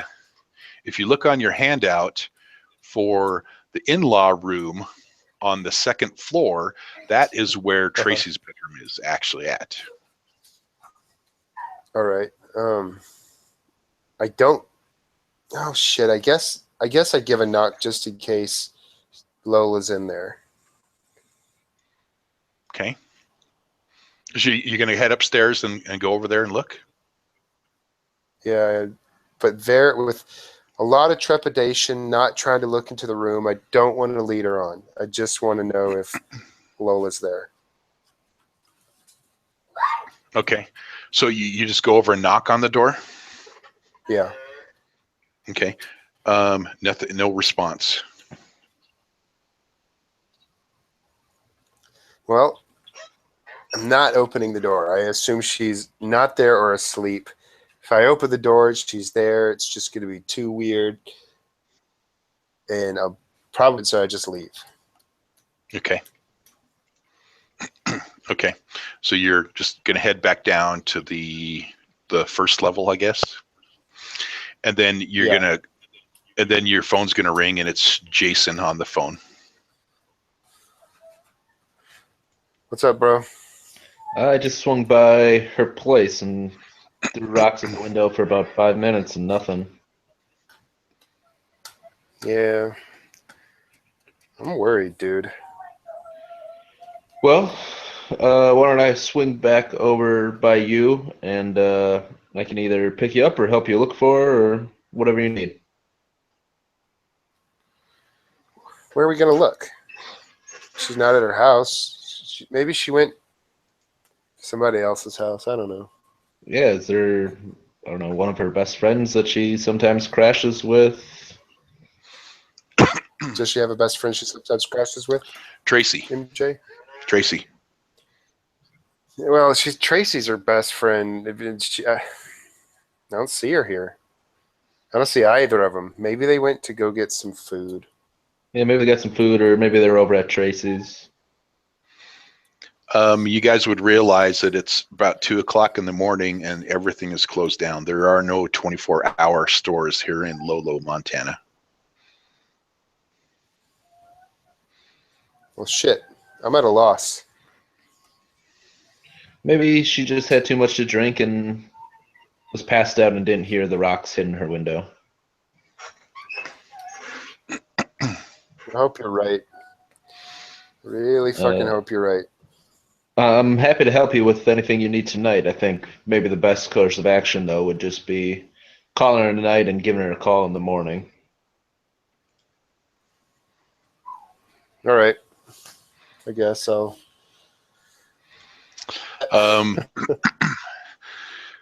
I'm going to compel James. This is Lola. She's third on your teenage priority. It's also low. You're in Lola about Lola. Lola and from she's Lola. your teenage priority.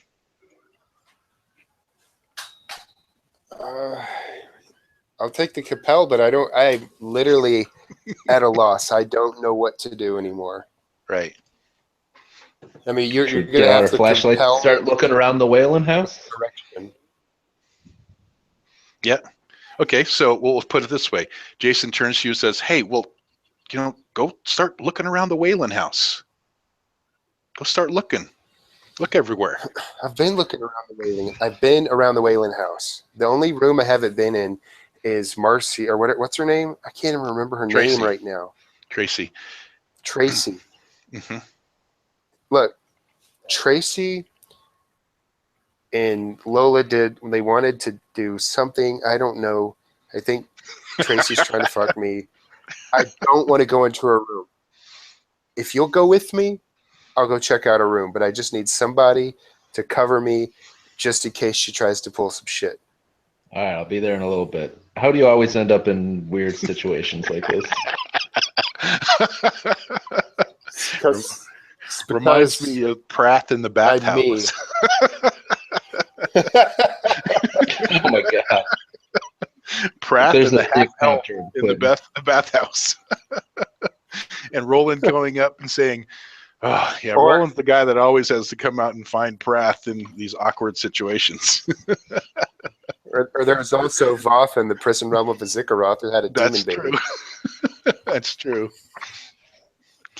Okay, so Jason. Oh god. Yes. So Jason's going to make his way back to the house. He'll get there probably another 10, 15 minutes. So we'll say it's about 2:15, 2:25. I haven't seen like Willie on the side of the road, have I? Nope. It's now with the situation going on here and this worry of your brother, and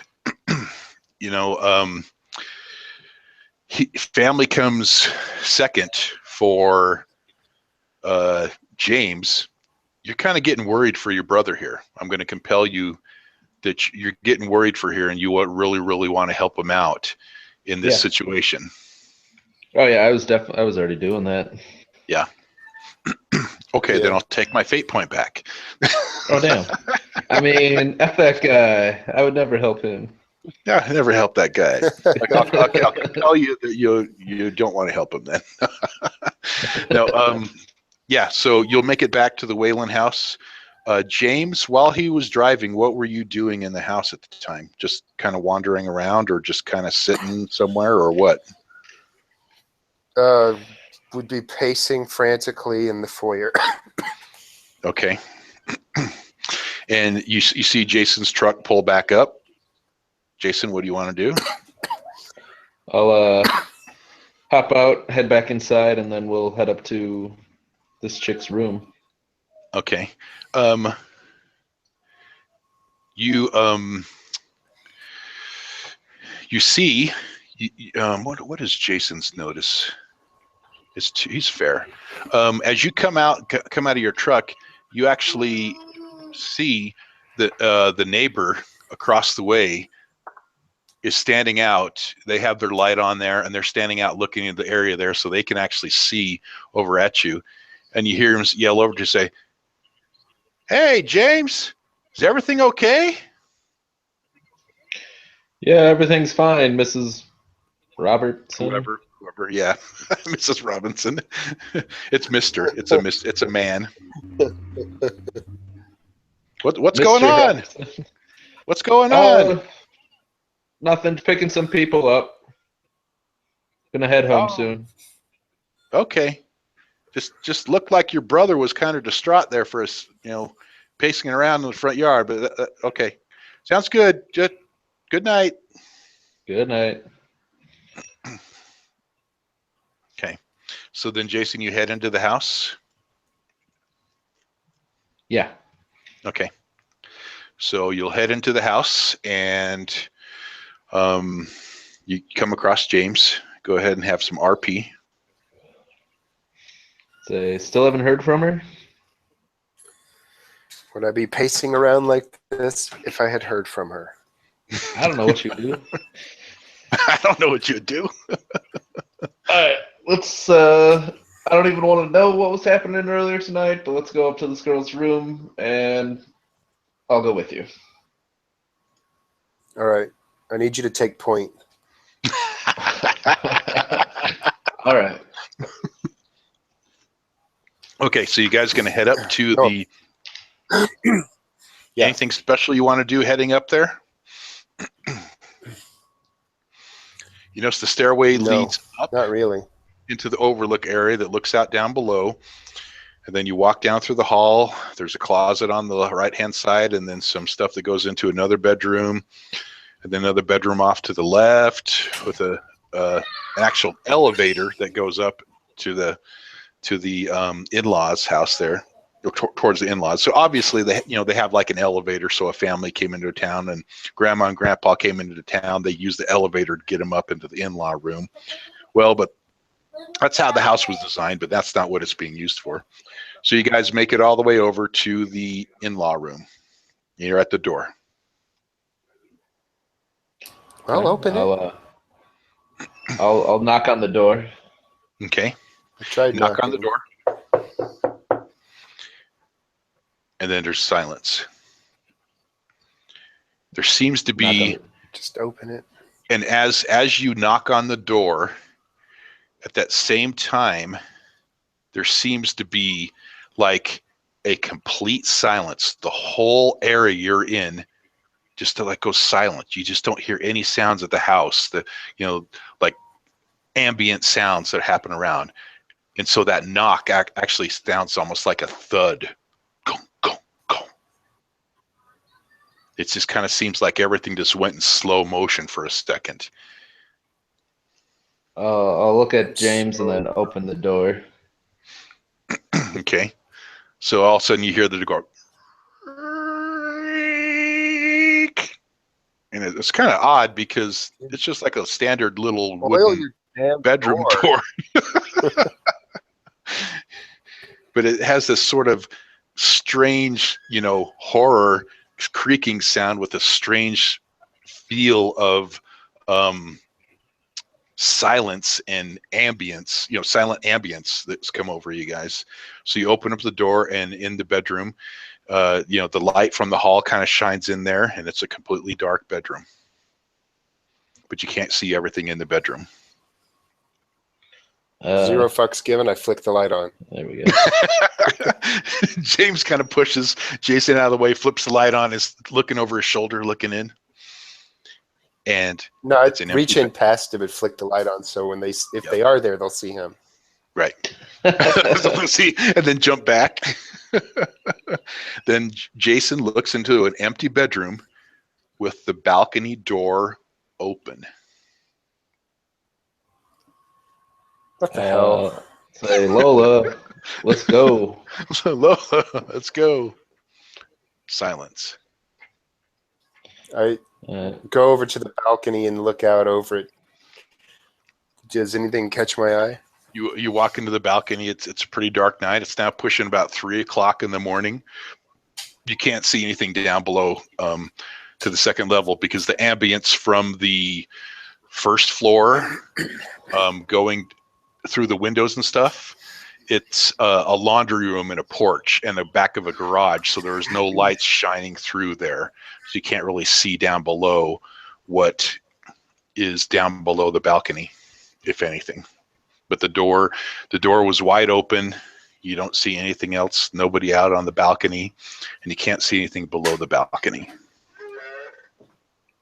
Is there blood on the outside of the rail like Ace Ventura? Make a That would be notice check, right? Go ahead and if any investigate, which I don't have at all. But so you're at the point of investigating, but you're just kind of walking around trying to notice something. So if you want to use investigate, use investigate. Fine, I'll take my +1 skill. It didn't work. Yeah, so I rolled a 5 on notice. You did. Jeez Louise. You just notice, we'll start with James first. James just kind of has this idea like, oh, I've seen some TV programs. I need to look for blood. And he kind of oddly within his I'm such an idiot. Kind of drunken, sobering up stupor. And he doesn't see anything. He doesn't see anything on there. But just as James comes walking out on the balcony, he stops for a second and he looks back at the door and he notices it's almost like finger claws that are going down the door, like someone scratched at the door. I'll call from the inside James. or from the outside? From the outside of the door. So as he's walking, because the door is open, and so as he's walking out the door, he kind of catches the side of the claw marks at his left eye as he's walking through. The entrance that we first came in, where he flipped the light on. Yeah. Okay. No. Go the door leading. Yeah, to the balcony. The door leading out to the balcony. Okay, I'll call James over and be like, "Hey, James, does it look fresh?" You would probably need skill and investigate to notice if they're fresh. Well, now that we noticed it, can I try rolling and investigate on it? Absolutely. Make it against an obstacle 2.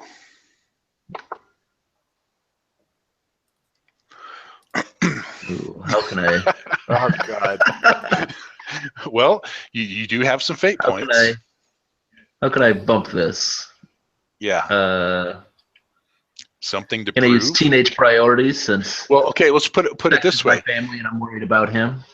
Well, you could, but I would think it would be more of something to prove because now you're investigate. You know you're the intelligent one, so you're kind of thinking about here. James comes over and he's kind of staring at it, trying to check it out, and nothing comes to his mind. So you're like, "Oh, this is a time for me to shine." All right, that works for me. Okay. Good, Voth, you're rolling like me. I know. Okay, so drop your fate point out there. Best served cold. So James will kind of take the initiative there, and he's looking at it, kind of pushes Jason away there for a little bit, and looking at the scratches, and kind of looking there real close, and he's like, "Man, those don't look fresh." You can see the way that the coloring in the wood of the door, claw marks from the paint, is actually faded a little bit. So these are not fresh claw marks. They're on the outside trying to get in, though? Correct. Do they look like can we tell if they're like an animal, like I mean, I don't know how a bear would get up on a second story, right. But okay, but you would be considering, if like a bear, the spacing of it, right? Mm-hmm. But the spacing of it more looks like a hand. Would be a spacing of like a human hand. I'll turn to James and say, maybe we should call somebody.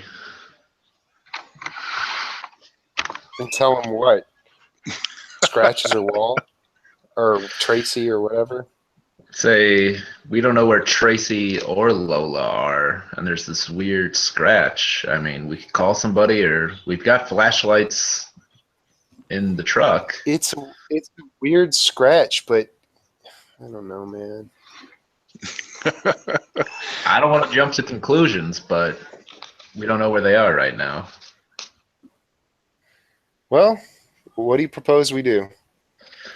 This is your girlfriend, man. This is up to you. I'm happy to call somebody. I'm happy to get out the flashlights and look around the house. Bullshit. Don't give me that crap. You're the smart one. I need some counseling. Just at that moment, both you guys feel your cell phones vibrate. Okay. Pull it like call or a text? A text. Text. All right. I'll take out my phone and look at it. Okay. Yep. Ditto. It is on the secure line. Oh, is James taking his out too? So you guys are both like, whoa, pop the phones out. Yeah. Yeah. It was like a cleansing lightning bolt. Yep. You from earlier in the day, you have thoughts of Uncle Justice talking about the digerati and people's addiction to their cell phone as you guys both pull them out at the same time and look at them. And you both have a text message on the secured line that David Gates made, but it's from Anonymous. And the message says, "Get out, go home now. Cops are on the way."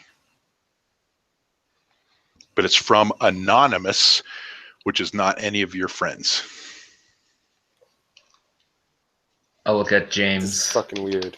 And I'll be like, this is creepy, man, but I think we should probably go. We've got our 72-hour packs in the car. We can't have the cops stopping us and looking through our stuff. Fucking, yeah, you're right. Shit. I say we go home.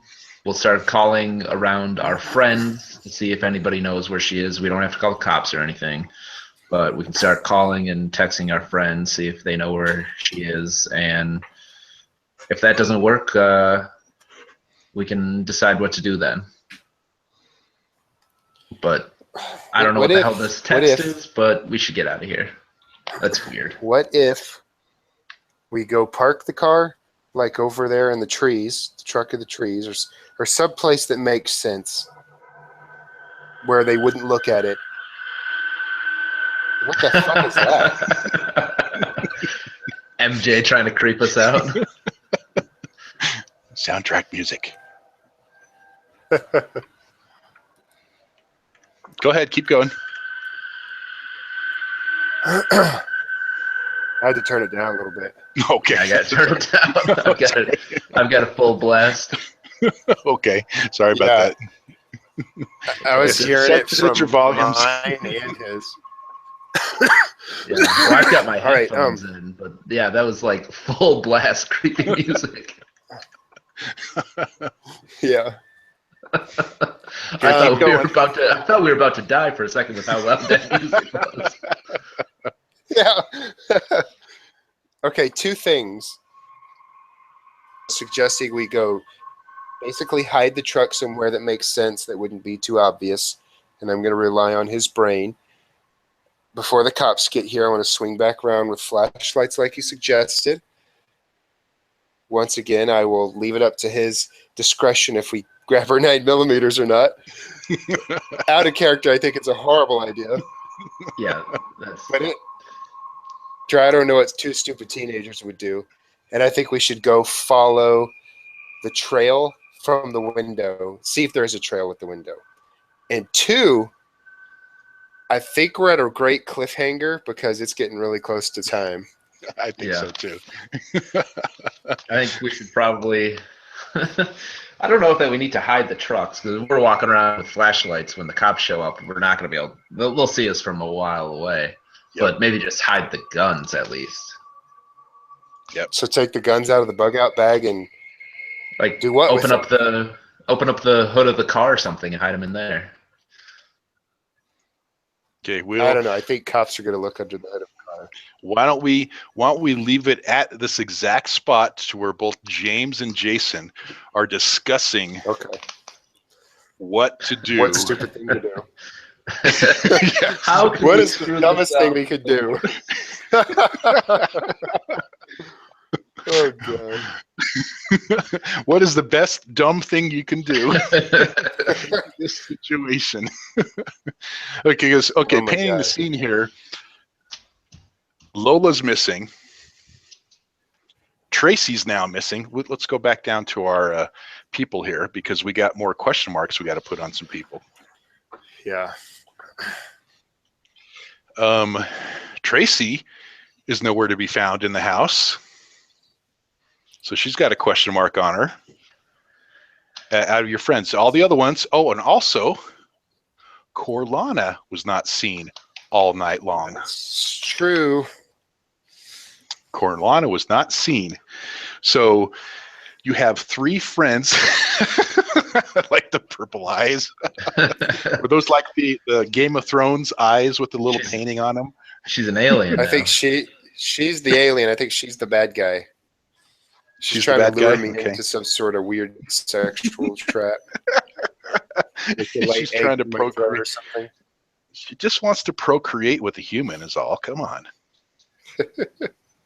Oh my god. Okay, so painting the ending scene here, it's just gotten very strange and odd for both of you guys because of this feeling that's been around now, the Wayland house, and you guys are at odds, like throwing things back and forth after you get this strange anonymous message on the secured line from somebody you have no idea who it is, and you're trying to figure out what the heck is going on here.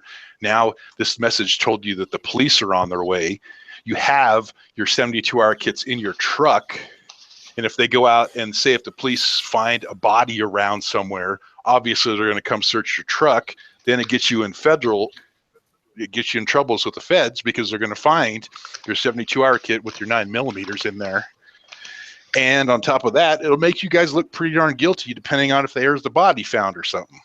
Yeah, I think we need to hide. Let's think about it. I think we need to hide the guns. Next week. Yeah. It's too damn much right now. Oh my god. That's where we're at. I'm not going to remember. How was that? Yeah. How was that session comparative to the first one? Definitely amped up at the end there. Yep. Much better. Yeah. It was the long build up, and now it's like getting good and cliffhanger. Yep. Cliffhanger, and no, it's a lot. I see what you're saying, Voth. A lot less dice rolls, and just kind of determining it off of other stuff there. So yeah, no, I think it worked out quite well. But when they matter, yeah, it does kind of feel like a teenage investigative story. Yeah, we're the Hardy Boys. We're the Hardy Boys. Pretty much, yeah. Well, we'll see what it turns into. Sounds good. Cool. Yeah. All right. So I will see you guys next week. I can feel my internet connection dying on me. There you go. Yeah, I'll see you guys next week. Cool. Thanks, guys. We'll talk to you then. Talk to you on the forums. All right. Bye. Bye. Yep, absolutely.